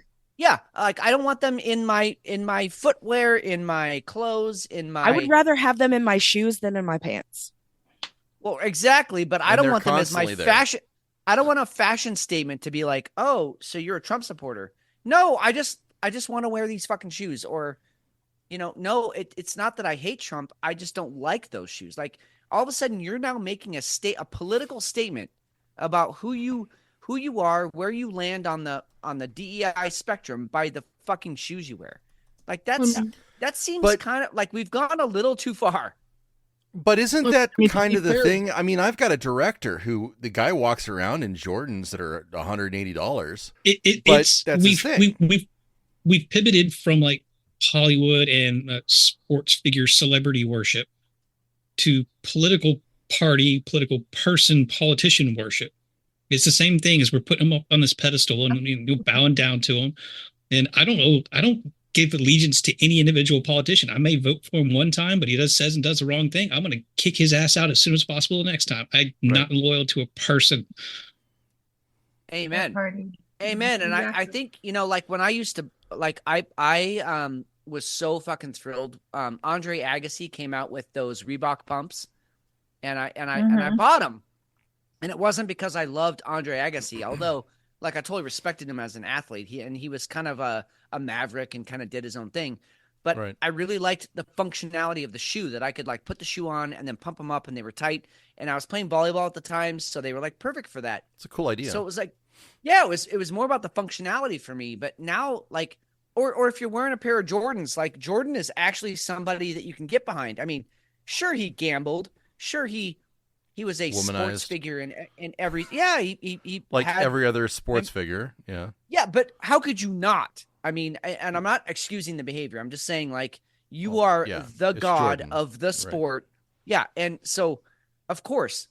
But it wasn't like I was saying, "Hey, I'm all for womanizing or for cheating on your spouse when I wore a pair of Jordans." I was just saying, "Look, I think Jordan as an athlete is amazing and that's something I'd like to be." But so Yeah. what are we saying when you wear a pair of Trumps? Are we calling them Trumps? I don't know. Like I The internet totally, again. Oh, it's coming.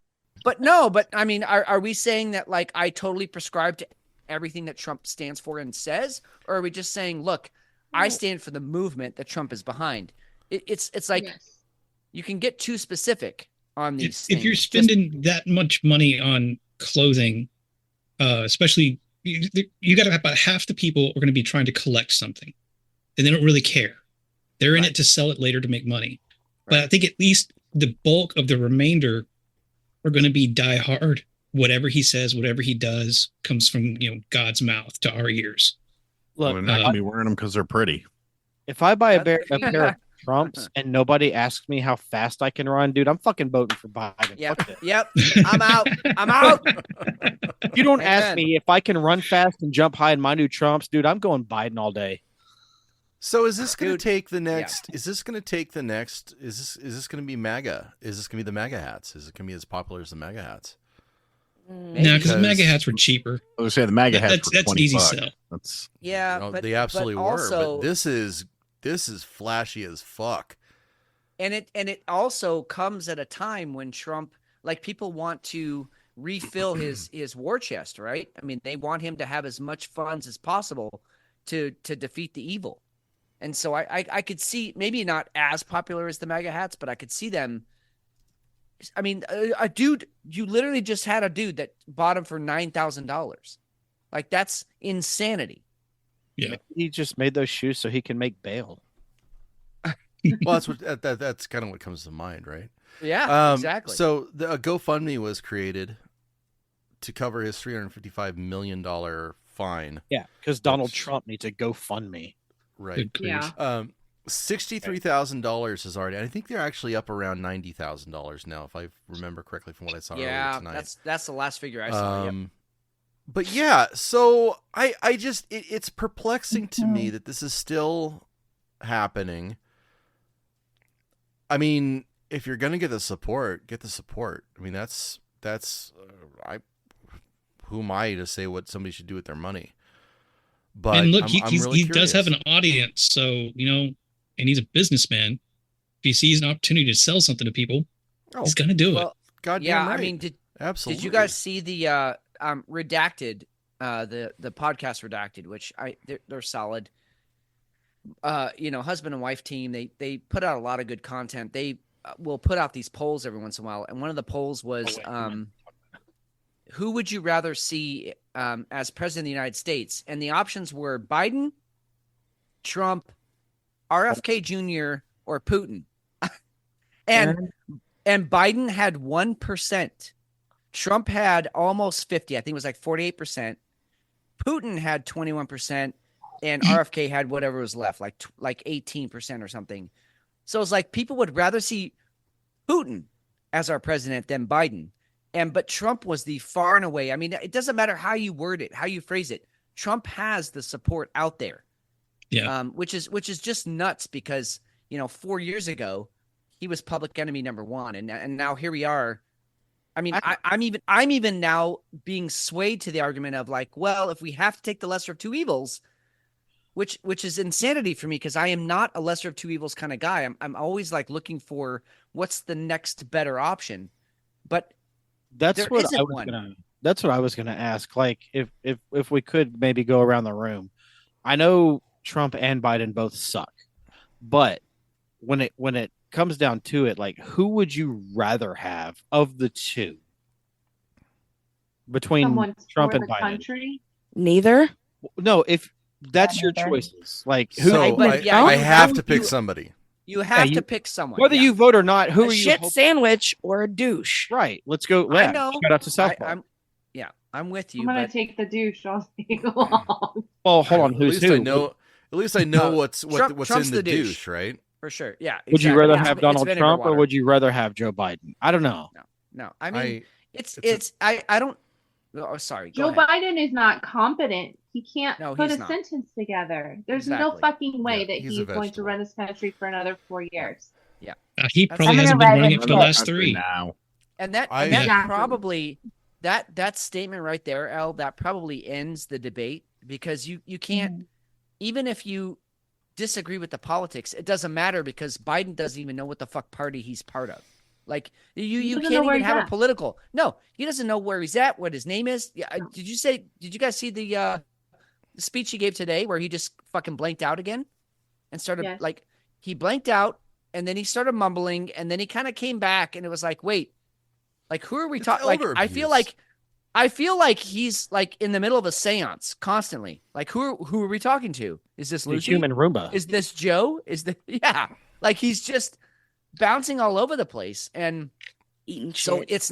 it's not even an argument. I mean, and the fact that President Putin, dictator Putin, communist leader Putin, whatever, got 21% of the vote. Like Americans would rather have a Russian oligarch as the head of our country. Yeah. Rather than Evil President oligarch. Let's even ramp it up that far. He's fucking killing people in prisons. Or maybe he's not. I don't know. I mean, he has in the Could have past been our for sure. CIA. You never know. Right. Yeah. You know it's sad when you have to say who would you rather have, Biden or Putin? Well, Yeah, and here's my thing though. And I think Aaron, I'm gonna throw you a softball here. I think it's not even voting for Biden. It's voting for the platform. It's voting for everything that comes along with Biden. All of everything that's been put out there as far as you all the climate bullshit that comes along with it, having to support Ukraine, the smoke and fire that comes along with all the illegal shit that Biden and Hunter have done, all of that stuff, all the minutia that comes along with voting for that motherfucker. You can't do it. And if you do, you're just batting. You're just waving by, right? You're just ignoring it. Oh, you're not ignoring it. You're at that point. You're complicit. You're Yeah. You're every bit as. Let's say 2/3 of the allegations on the table right now about the current established regime are proven to be so much bullshit. They're proven to be political machinations of the other side, which is very slim odds. But I mean, even if 2/3 of the shit on the table is complete bullshit, and that 1/3 of remaining allegations is found to be accurate, you're still complicit in saying this is a horrible motherfucker, but I dislike that other bastard so much that I'm okay with this motherfucker being horrible. And since we have a population of people that are so just numb to the concept that it has to be either or, it's left or right, it's my geriatric old worthless fuck is better than your geriatric worthless old fuck. Yeah, if you're saying, well, I'm going to vote for him because Orange Man Bad hurt my feelings and he did bad shit too. Yeah, Orange Man Bad, he did hurtful shit, but, and this is where the big caveat comes in, because I can't stand either one of these rat bastards. In case I didn't make that abundantly clear with the initial foray into this subject. Ultimately, yes, Orange Man Bad has not been actively involved in this process that got us to this point for the last 45 to 50 years. Right. Joe Biden has been actively hands involved in some of the most harmful legislature put into place in terms of this country standing globally, in terms of our economy, in terms of our society. He has put some of the most harmful and degradatory laws into place as a senator. As a vice president, he was complicit, if not actively involved, in a bunch of under-the-tail, shady-ass dealings that put a target on our country's back, because every time they want to continue to feed the military-industrial complex and lord our ideals over people who don't want our help, and I'm using heavy ass air quotes because I know this is an auditory medium and people are not going to see the look on my face. But when they say, okay, well, we're out here spreading democracy and freedom, when you're out here forcing your ideals and your beliefs on a bunch of people that don't like it, you build up a whole lot of resentment. And that's why a bunch of guys in the desert with fucking sandals and fucking shirts that said Coleman on the back spent 25 years getting chased around by the most militarily advanced country on the planet and took over as soon as we left the door, because they didn't want what we brought them. They didn't appreciate what we were there, and we were not there for altruistic reasons. We were there trying to enforce an empire that we deny we have. This prick is born and bred and part and parcel of the problem. So if I have to pick between the shit sandwich and the giant douche, I'm taking the giant douche, because the giant douche hasn't been festering on the counter for 40 fucking years. And that's the bottom line, because Aaron said so. And I apologize. Everyone stand and applaud this man. Yeah, exactly. I mean, nothing to apologize for. And I mean, you didn't even touch on his domestic policies that Biden voted for, which were openly racist.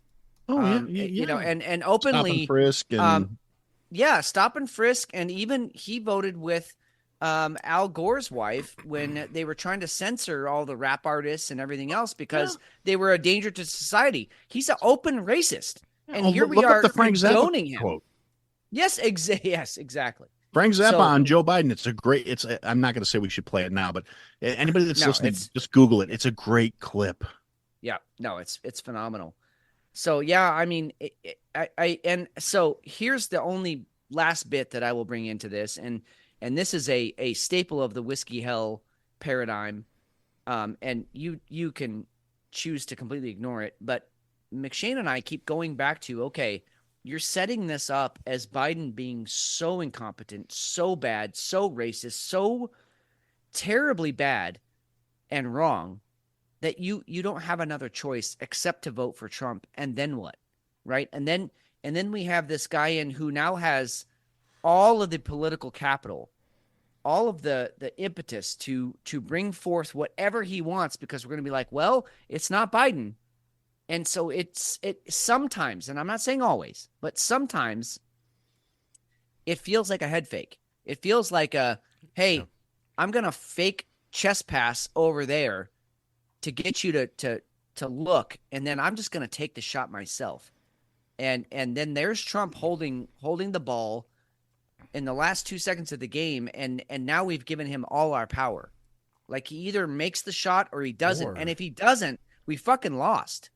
And there's no coming back from it because we don't have a second option. Or he never gets to shoot that shot. He's left holding the bag for the next 4 years because he's going to win the next election unless he gets knocked off. I mean, and then blow up the legislative arm economy. doing everything they can to stymie him. Yeah. Can I- Well, he gets into office. They blow out the economy. He ends up the 4 years, the actual downfall of America. And then we get 50 or 60 years of only left-wing communist. Exactly. Exactly. That's what I'm saying. If he misses what the I'm- shot, that's what I'm worried about.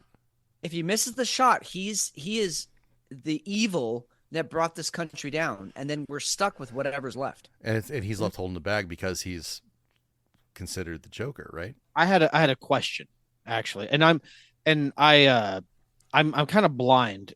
A lot of political stuff is really French to me. Shout out to the France. 'Cause Ew. I don't Like French? Well, no, I'm just because I Macron. don't really follow a lot of Freaks. political stuff. The But French eat ass. This is just Sorry. from my POV. I know we're all on different ends of the country here. So, but if I'm wrong, please educate me. I promise. You're This good. is- Just go for it. But does it seem like when a Republican is in office versus a Democrat, the economy is a little bit like Better? more stable, better? Things are a little cheaper and Yes. affordable. Yes. For sure. Yes. And I know I have known this since I was a child. I know Yes. I know the big bad orange man is kind of a dick. We all agree on that, clearly. But when he was in office versus when Papaw is running the country, things just seemed a little bit more affordable. Yep. Groceries, Yep, gas, or Yep. whatever. Everything just seemed a little bit easier. OnlyFans was 75% off at the time. Yeah. Oh, not Trump. Great point. Great point. No, But no, will- am I?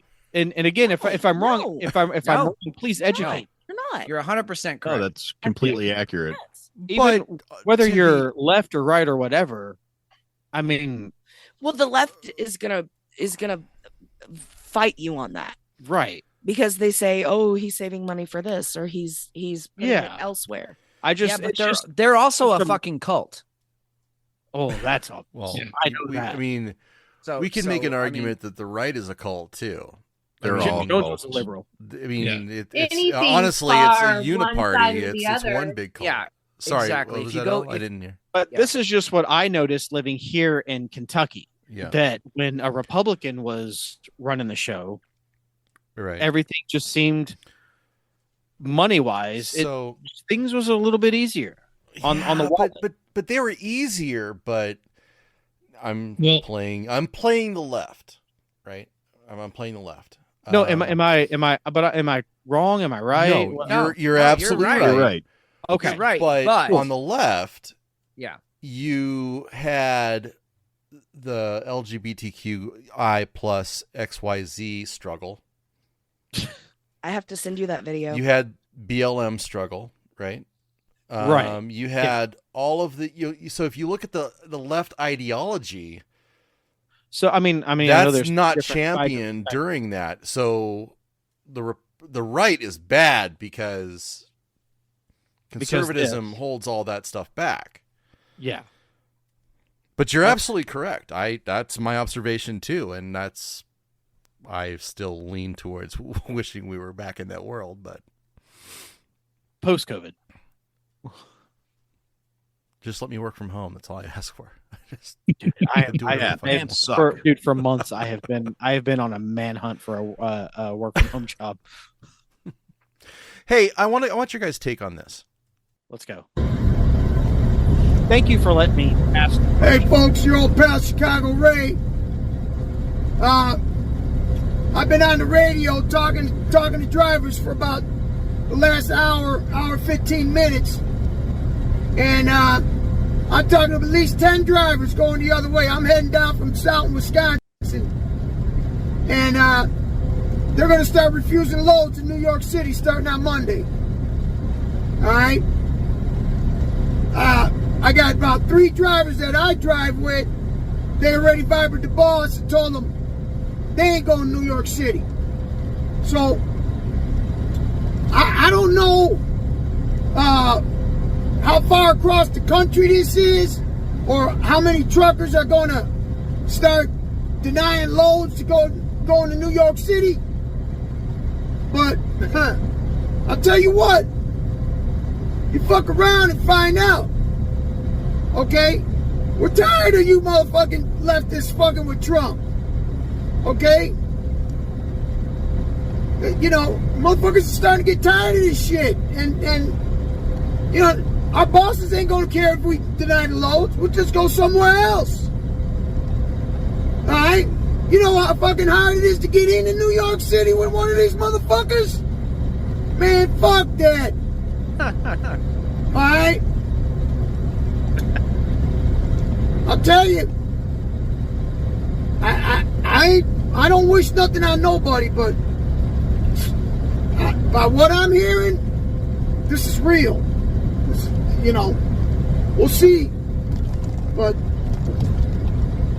you know, leave Trump the fuck alone with the bullshit. Alright? You know you ain't got shit on Trump, so cut the bullshit. He's gonna win this motherfucker on appeal, but it's still, you know, it's bullshit. It's election interference. So, we'll see what happens. I hate to say it, man, but motherfucking truckers are for Trump, man. I mean, we're like 95, 96% out here. All Trump. Ain't no motherfuckers for Biden. Alright, man. I'll let you know what else I hear if by the time Monday rolls around. But not an influencer. This is a trucker. He was actually pulling a long haul, it looks like. Yep. So, and you have to also remember too that New York also has fines or taxes. We'll just fucking call them taxes. Let's not beat around the bush here. Taxes that go along with congestion taxes that go along with entering New York. So you have one of the largest cities in America, huge metropolis, borough after borough after borough. I don't know the numbers of the number of people that are in there, but if you have truckers that do not want to go into, are refusing to go into New York in an already distressed area that has thousands upon thousands of migrants that have been shipped there, this might be a thing this week. I think it's going to be huge. And just for reference, 8.8 million people in New York City. 8.8 million.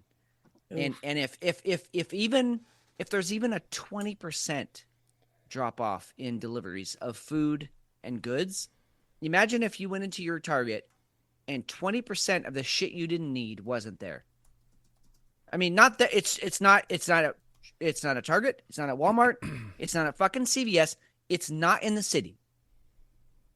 Imagine that, and that times 8.8 million. This is not going to be pretty. And this guy, I saw this guy's video first, and I was like, I wonder if this is a real thing. Well, at this point, we now have Zero Hedge writing an article about how not only are the truckers going to boycott NYC, the trucking companies are completely backing it, and they're saying, yeah, fuck them. You can go anywhere else in the tri-state area, just not New York City. And believe me, there's plenty of people to go deliver to. So fuck it. So what does this look like in a week, 2 weeks, in a month? What is New York City going to do? So you find Trump $350 million, and now it's costing you,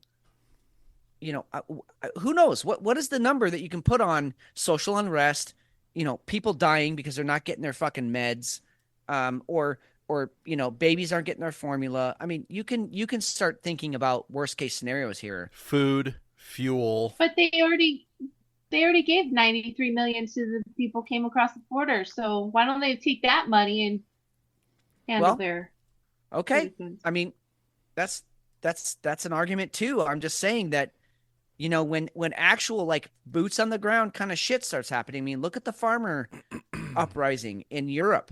No farmers means no food, period. And so you get enough people in these industries that we depend on, that we don't really think about every day, but they're there keeping us alive. You get enough uprising in these communities, and this just doesn't have a happy ending. And part of me, to be very honest, part of me really wants a shitstorm to happen in New York. Like, I don't want people to die or anything like that's not my thing, but I really want some suffering to happen and for people to be like, fuck this, I'm not living here anymore, because these policies are making my life harder. And why not go to some other place where things are easier? Texas, Oklahoma, Kansas. It's not that far away. People do it every day. We can move, because I'm not doing this again. It's really going to be something to watch. And I really do hope that it has an impact. I hope it's not just like, oh, well, it was 2 days and now deliveries are back on. I hope these guys fucking stick to it. I kind of like your optimism on how people in New York would react, because I'm much more pessimistic on it. Because if they move, they're going to take their policies with them, because they don't see their policies as having failed them. They see the truckers as having failed them. These crazy Trump supporters, they're the ones that did all this to them. It's not the policies and all this other stuff. So California. If they don't learn the right lesson, I don't want them moving to Texas. Sorry, so I did it's not the mean California to effect, right? It's the California effect. Yeah. Yeah, exactly. Yeah, but you got a lot of influx of really good people into Texas from California. It's true, yes. People like Joe Rogan, and there's a huge, like, the nexus of comedy right now is Austin, Texas, where it used to be New York City and LA.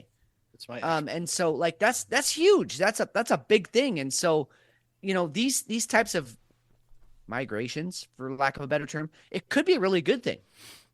Yeah, I mean, it also kind of, it's a mixed bag, because Austin has grown and it's become even more of a cultural center than it was, but it's also gone much further extreme left than it already was. Yeah. And people are moving to their specific communities that fit this. So in my area, tons of new neighborhoods going in. Most of the people out here who move in those neighborhoods are going to be voting red. And I can say that pretty confidently. It's this kind of tribalization. As we found our tribe is moving to different locations. So we've moved to the same location as that tribe, and we just build up more of that echo chamber. And it does have, like, Texas has kind of been lucky for the most part in the culture that's been brought with it, the companies that have moved over and things like that. But if those policies start spreading outside of the big cities into the more rural areas, that's a problem for me. So yeah, I was going to throw out there. I call him my gay boyfriend. I met him almost 2 years ago. Hey, that's not nice. I didn't do nothing. No, you're my twin. You're not my gay boyfriend. You're my twin. Shut up. She's talking about McShane. He's not my gay boyfriend. Dude, there's... I'm joking. Unless it's Ryan Reynolds. Am I right? No, it's not Ryan Reynolds. If You're it's straight not as gay, if shit. it's Ryan Reynolds. Yeah, it's not gay. You're Oh, straight. right. I forgot. All right. Sorry. Continue, Tabby. Please go on. So, my gay boyfriend is a truck driver who lives in Texas. I don't know what side of the fence he is on. You're about to make my beer spill when you shake the table. Well, drink it down to not make it spill. Come on, bitch, drink it, drink it. There you go. So he are you good? I thought of a joke, sorry. Okay. So I don't know his point of view on anything, but like this the video that you just showed, like I want to ask him about it. And if I can, Jesus, I sound awful. If I could let him see this video and then let him comment on it and bring it back to you guys. You got MILF voice going on. Yeah, do it. I'm into Yeah. Shut I would up. love that. I mean- would too, just to know, because I don't know if he's left. I don't know if he's right, if he's center. Like, what are you? I just know he likes to have a good time. That's about it. He likes tits and dick and beer. So that's like wow. Yeah. That's Let's like party. 50% me. Right. I mean, I could probably hang out with that guy. Just Oh, as he's long as he's not amazing. after my He's dick. We're amazing. good. He sounds And, like I mean- beard sounds like his type. Dude, one of my best friends is gay and is openly gay and still has like a level head about all of this shit. He's Oh, like, yeah. and he lives in San Francisco. He's like, this shit's fucking weird. It's damn, it's that not is what I grew up in. It's not what I want to be a part of. This is not what I signed up for. Mm-hmm. But I think, just speaking from Whiskey Hell the show, but also personally as Fitz, I welcome every single point of view. Where I start to have a problem with things is that it starts to turn into this cult, and it has all the characteristics. I don't know if you guys have heard of the social scientist that went through and he was like, well, here's the hallmarks of a cult, and then let's put that up against the woke, culture, and it checks off every single box. If you don't believe what the group believes, then you're out. If you don't behave a certain way, you're out. If you're going to get ostracized, all these things that are there and present. And so we all know it. All of us who are rational, thinking beings, we all realize that this is what's happening. It's just like, how do we get back to center? Because I think that's what we're all craving. Nobody wants to be a nut on the left. No one wants to be a nut on the right. But, and if you do want to, if you do want to be those things, We all want to be the dick in the middle. I was gonna say, yeah, you're but gonna be the motorcycle. I mean, hey, hit your balls in the gap, right? I mean, that's the rule about baseball. Hit your balls in the gap. I want to be down the middle, and I mean, how do we get back there? Because 80% of us, at least, maybe even more, are down the middle and want that for our future, for our children, for our country. And yet the loudest voices are on one side or the other. And it's like, wait a minute, the silent majority is like sticking a middle finger to all of you. Yeah. I mean, I think it's probably going to get worse long before it gets better, unfortunately, I know. because I agree. we can't Isn't it just already worse? get back to the middle. We have to get the middle back to the middle, because the Overton window is shifted so far to one extreme that people, I can't speak for anybody necessarily here, but I get the feeling that there's several people here who would find themselves agreeing more with the right than they used to, because that area, what they agree with, stayed the same, but everything else shifted more left. 100%. And so, Subject. so until we well, can get that back to actual center, Yeah. we can't really fix anything. And that's going to be But- really, really tough. I love Elon Musk's quote where he was like, when he bought Twitter, everybody was like, oh, Twitter's gone so far right. And he was like, well, yeah, when you're all the way on the left and then I move, everything I do from here on out is going to look right to you. Yeah. Like, and all I'm really trying to do is bring it back to center. But all you see is that we're far right now because we're not all the way left like They you were- were. They were just mad that And it didn't fit their agenda. Yeah. And so it's like, it's Mhm. all a matter of perspective. And I feel like, you know what? That's the word. That's what we've lost. We've lost perspective. We don't even know what's central anymore. What's middle of the road. And I mean, I think everybody on this podcast knows, but as a society, as a culture, you don't even know what's middle anymore because all you're hearing is the loud voices on one side or the other. You know, when you have a battery that's totally, it's polarity, positive or negative, and when you connect those two, what do you have? You have a fucking circuit, and there's a lot of energy in that. And if you neutralize that, you don't have any power anymore. And so the left and the right are both interested in polarizing one or the other, so we have energy to our cause. And I just want to get back to like let's neutralize all of that. Let's ground it. Let's put all the energy back into the earth, and let's get back to what really matters to everyday citizens. And I don't know that that's going to happen this year. I don't know that's going to happen next year, but my God, it has to happen. Yeah. Well, it has to happen, and we have to hit rock bottom before we can start to ascend again. Well, yeah, that's true. McShane. Yeah. Folks, we have a Hefe sighting. Hefe, how you doing, buddy? I'm great. I'm great. Nice. Good to be back. You totally just made Mike nice. You nailed it, Mike. Bam. Well, very nice. Well done. Tell us, if you were going to wreak absolute debauchery, what would you do tonight? Careful. At work? Yeah. Oh. And What? you're gonna get away with it. Don't even worry about it. Yeah, like HR is not involved. Well, there's a guy here that a couple nights ago, he kind of wanted to pick a fight with me. No. Nice. I'd It's go not after you, him. Jeff, is it? Tell us. No. Dude, Okay. So he's like 5 foot nothing, 100 nothing. He wears a polo shirt and he pops the collar. That's how he wears it.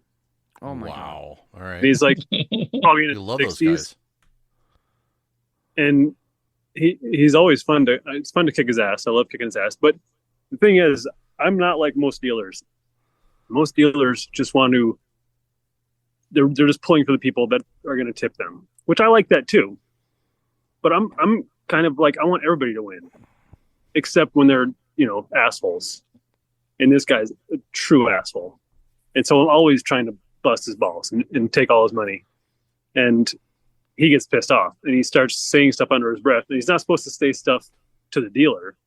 So he just kind of leans back in his chair and he says the F word and this and that. Anyway, the other night I took all but 10 of his dollars, and in the next hand he pushed, but I took his money on accident. And he said, "Why'd you take my money?" And so I said, "Okay, hang on, hold on, just calm down."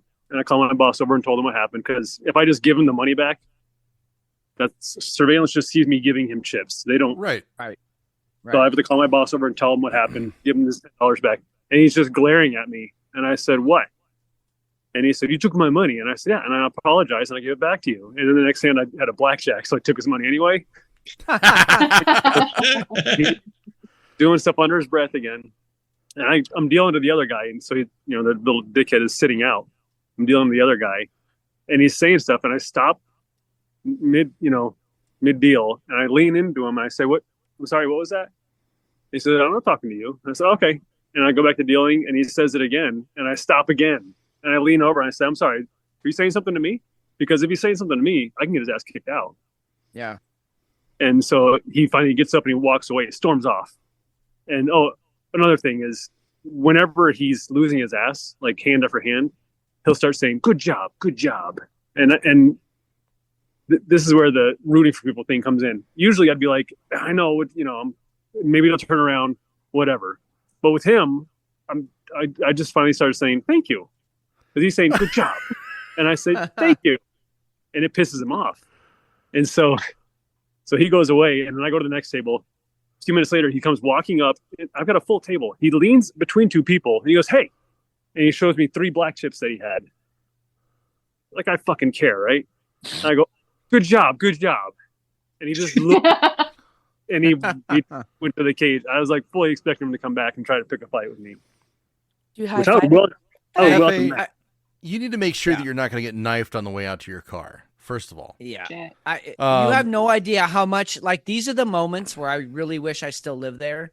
Me too. Because I would just come in and sit at your table and wait for that fucking douchebag to sit down. And then And kung fu his ass. I don't care what happens to me. I'll get kicked out of the casino, but he's gonna never fucking return. He's done. You might never walk again. Yeah, He's fuck gonna be you, dead in the dude. parking lot. I wouldn't kill No. him. I'd make sure he survived it, but he would fucking know never to fuck with you again. Hefe, That's ridiculous. Hefe, you get to be any character in Tombstone after that story. Which one are you going to pick? Oh, nice. I'll kill him. Oh. He is Shit. our Uncle Gary. Everybody's going to Yeah. get this question, so start thinking. Hey, and start thinking, but I just want to say too, one thing that very few people know about Hefe, and this goes back to our playing sports days. We played volleyball together. We played a lot of flag football together, softball. Hefe is one of the best, like, non-confrontational shit talkers you will ever meet. He will absolutely Passive aggressive Very prick actually passive. comes to mind. he will absolutely remember what you said fucking 8 months ago in a game once, and he'll use it on you again, and you'll be like, wait, what the fuck did he just say? And it's too late because we've already scored 6 touchdowns on you and you're dead. But he was always, I loved playing with Hefe because I would be so mad and he would be like, I got this. And then he would just say something subtle under the fucking net or subtle on the line of scrimmage. And it would just, the other guys would just fucking tank because they were so pissed about what he just Cool as a said. cucumber. Yeah. He just fucking killed it. So the fact that you're a dealer now, you're the fucking cooler, makes me so happy because that is using all of your fucking shit talking skills, dude. What I'm hearing is, and Hefe, please, sir, correct me if I'm wrong, but you're a natural born athlete. Oh yeah, Yeah. he is. Yeah, I just didn't apply myself. I could have done a lot more, but You Yeah, could you have, could have. Yeah. you could have had the Lombardi, like holding it above your head, man. Heisman Trophy winner, all that shit, We're All gonna day. start calling you Travis. right? Dude, Hefe was the athlete I wanted to be. I mean, I had things he didn't have athletically, but he always had his fucking head in the game, and I didn't. I'm somewhat of a hothead. I know that's a surprise, but Shocker. Oh my God. but I was somewhat of a hothead, and so I would just get pissed, and then hopefully that brought me through this finish line. But Hefe always knew the clock. He always knew the other players. He always knew how to make the fucking play work. I mean, that's why he was our QB, man. He was the man. I think that I want to make a special edition ESPN's 30 for 30, but on Hefe. So I'm going to need all of his athletic info. That Okay. All right. We're on it. I it. want to do Grace Taproom That's podcast. goddamn then funny. I That's- love this. El I love Jefe this. 30 for 30. You're gonna have to create a new metric because we have to be able to measure smack talking. No, dude, whatever you Oh, all of it. that's in there. The more shit talk, the better. Yeah, it's in there. It's the shit talk, but Hefe like showed up to cover Yeah. the shit talk. Hefe's my Yeah. MVP. Hefe, which character are you taking? Who are you in Tombstone? oh, the easy one is to say, especially because of this the dealing scene where Wyatt goes up to Billy Bob Thornton, and I love that scene. So it's Wyatt Earp's the easy pick, but I would think I would go with I can't think of his name right now, but the leader of the Cowboys. Oh, Bill. Really? Bill. Yeah. Nice. Not Dak Prescott. See, Just that's the kind of shit talker passive-aggressive Hefe and a little is. bit- Yeah. Yeah. Just That's a the not kind of that- asshole Hefe can be. I Right did there. not see that coming. All right, No. that's fantastic. All right, He's the bad guy. I all love it. right, Hefe, you're gonna rake the rest of the night, brother. I hope so. It'd be a good time to start. Do we All get a right. farm report? Yeah, we need a farmer. Tomorrow. Not tonight. Yeah, tomorrow. All right. We'll get a farm report tomorrow. Good. All right, All right, brother. We're Love going. you, we're man. going back. We're going back in the coffin. Look, everybody, we're What? going in the coffin. We're going in the coffin. Put us in the coffin. Okay. All right, See ya. Night out. Beard. Night. Which character are you from Tombstone? So people who watch any of the YouTube streams I'm on know that I am famously known as the guy who has never seen any movies. and I know I've seen parts of it. I've never seen it all the way through. No, What? Beard, I have this is your I jam, I have a brother. huge list of movies that I have to watch. I haven't seen yeah. Tombstone either, so don't Are worry. you fucking kidding me? Dude, Tombstone Beard. is- Okay, okay. Oh, We're no, stopping. no. That's okay. We're stopping Yeah. here. We're stopping here. There's too many people who've not seen Tombstone, so we're gonna stop here. That's okay. It's homework. That's How is okay. this possible? No, Well- but I love that we're correcting it. That's all that matters. Is that we're gonna fix it. I mean, I watched stuff like what was it, a couple weeks back? Something about Looper came out, and it Looper, told me I yeah. had to see it. Yeah. Saw it, absolutely loved it. So Yeah. Tombstone's on my Yeah. list. I'll get to it Tombstone- eventually. All right. Tombstone is the Tombstone is that movie fucks. okay, so can we watch that tomorrow before we or after we get Gunner? Okay. Before they teach you how All to play Xbox, yeah, we No, are. but we also still have to watch the new Wonka movie after that. Well, we'll get past that. Tombstone and Wonka. Tombstone first. Elle Yeah. and Buttercup, you guys have both seen Tombstone, right? I have I don't remember. many times. Well, I probably watched we're it with gonna, Hefe. we're gonna shelve the question. That's okay. We're gonna we're shelve gonna the do a question. watch party on our show. Yeah. So we're gonna I links to you guys. Fitz, I've loved the summit idea. I think it's Yeah. gone fucking off. You know, hold on a second. Here we Perfect. Perfect. Whiskey Hills. Final thoughts. All right, so the summit's going to happen again. It's going to happen often. Yep. So take some time. One of your homework assignment, if we'll call it that, make sure you Tombstone. check out Tombstone, and for the next summit, when we'll go and we'll plan it. It'll be a couple, maybe a month, two, whatever. I think it's gone awesome. It was absolute chaos. He's I holding love his that pants. shit. I fucking love that shit. I totally do. No, it was fun. It was fun to I be talk there. with my hands. I'm not Italian, but I talk with my hands. Beard's But got it no was- pants. Beard's holding his pants up. Sorry, I just derailed you. On the way out, I wanted to get a pants check. I'm holding my balls right now. Oh my god. We I'm gonna completely plead derailed the your fifth. outro. Oh. No, you're good. I expect nothing less. You That's exactly what I again. wanted. So yes, we will totally do another one of these. Whether maybe it's next month or the month after or whatever. I think it went awesome. Where he can't. Does that sound good, Fitz? It sounds great. I to be honest, and I know none of you will take offense to this. We were a little worried. We didn't know where this was going to go. But the fact is, you're all professionals and/or professional at being That's crazy enough. amateur. And so no, it went great. We love you guys. This is And- why we love you guys. We love the conversation, and you showed up. It was a great conversation. We definitely have to do this again. And they Can I actually make- kept us on track. Did you Yeah, notice that? yeah, They kept us on track. Exactly. And that's true. not fucking easy to do. Sorry, no, Mike. Go it's ahead. not. Can I make an announcement real quick? Well, you got announcements. We've got a whole outro just for you. So yes, whatever you want to do. Okay, Are you well, ready well- to outro announcement, or are you Oh just no, have when final when thoughts? it's our turn, well, I'll do it then when it's our turn. Yeah. That's fine. Yeah. All right. when it's our What are turn. your final thoughts, Mike, on the show, on the content that we had tonight?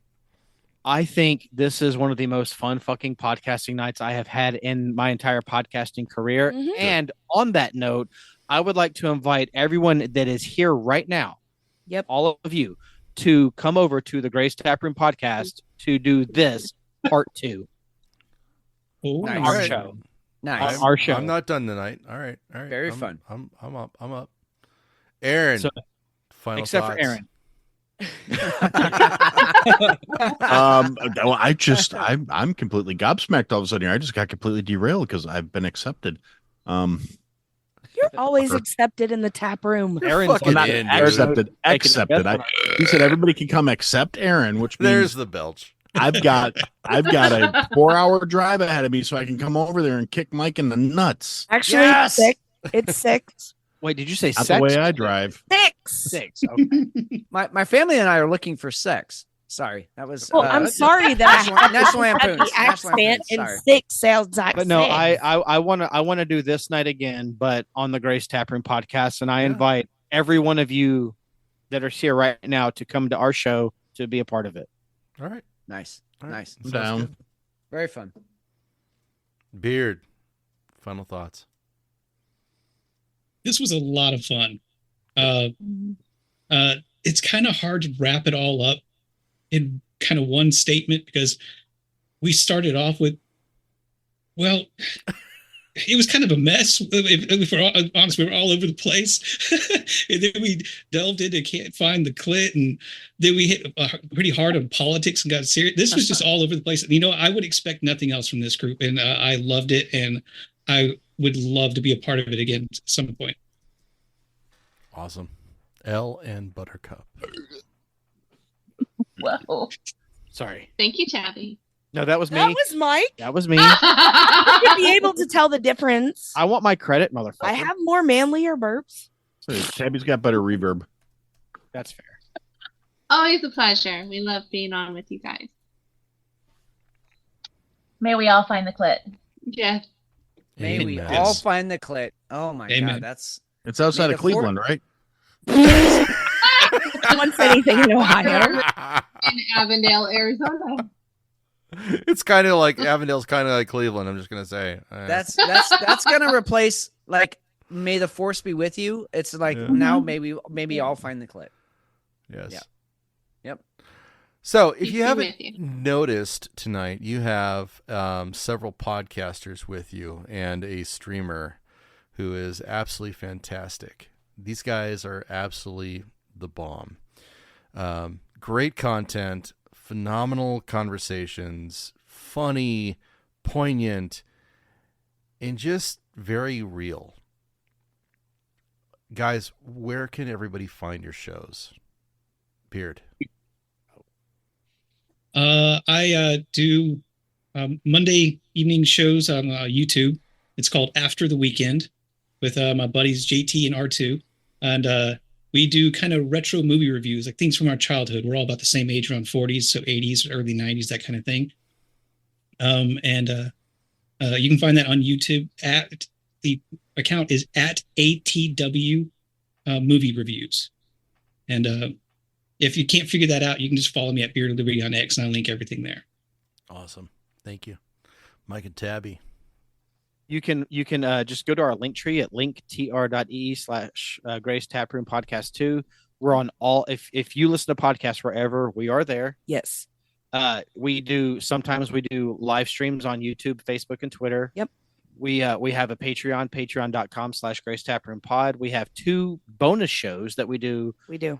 We have where we recast popular movies from the 80s, 90s, and the very early 2000s. And we As have long as it's Very been fun. 20 years. if Blockbuster let you rent it, that's what we review. There it is. And we it's also fun. have Yeah. our monthly Last Call show, which where we get really, really drunk and there's no editing. what we do on Last Call is the stuff that we might get canceled for is what we talk about on that show. And you're paying for it. And you're so- paying for it. And it is available to all tiers beginning at $1 a month. Yep.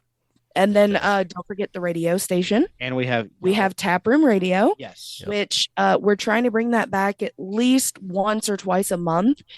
You can get your requests in. You get a shout out. Our playlist right now on our radio station is almost at 700 songs, from black metal, stoner doom metal to Backstreet Boys, Celine Dion, Josh Groban. I mean, you name it, it's on that fucking playlist. Coolio, and if you like hip hop, we got Coolio, We do. Tupac, Biggie. We got all the Snoop, all the old school. Yeah. So check that out too. Yes. Awesome. Wow. Aaron. Do you guys sleep? Yes. On Sunday through Together. Thursday, yes. Yes. Okay. All right. Weekends Excellent. we do not sleep. We drink and we know things. Yeah. Excellent. Mhm. All right, Aaron. Let's see. I can be found at OnlyFans/Fat Feet and Fruitcakes. Yes. I'm subscribing to the top tier. Subscribing. Oh my God. only- Hey, On panties thank only. you. Can you Thank say you that for finally again, but telling me. slower?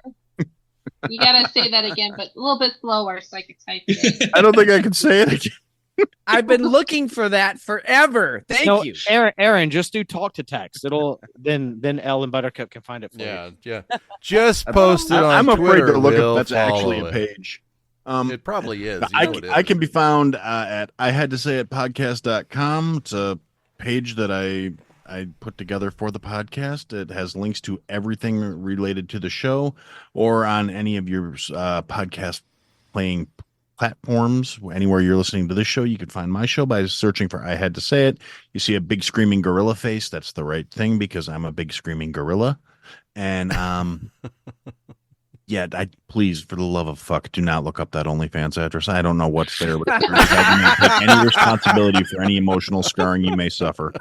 Oh shit. Aaron for president and Gunner for vice president. Oh yeah, Here, totally. here. Voting for that ticket. Fitz, He still doesn't It's have been- pants on. I can see his knee. I mean, honestly, I'm very humbled. We do this show to really, bring forth a light to, the narrative, what's happening in the news, etc. But ultimately, we do this show to have fun. We do the show to have a laugh, to enjoy this journey, whatever we're all on together. Because it's really fucking lonely if you don't have a group, a tribe to do this with. And we had our tribe with us tonight, and it was really it was just awesome. It was humbling. You guys make me laugh. I know we try and make you guys laugh every week, but you all made me laugh this week, and I really needed that. And so I'm humbled. I'm appreciative. I love every one of you. Thanks for being here. Thanks for contributing. And I can't wait to do this again. This was great. McShane, what do you Gentlemen, got? give it up for the Whiskey Hell podcast. Cheers. I think you nailed it, Fitz. But I we've done several shows. I mean, we had Drunkard's Call. There was Growler Radio. We couldn't get it right. It faded. We were drunk all the time. It was absolute garbage. Funny, but garbage. Nobody wants to listen to that. Yeah.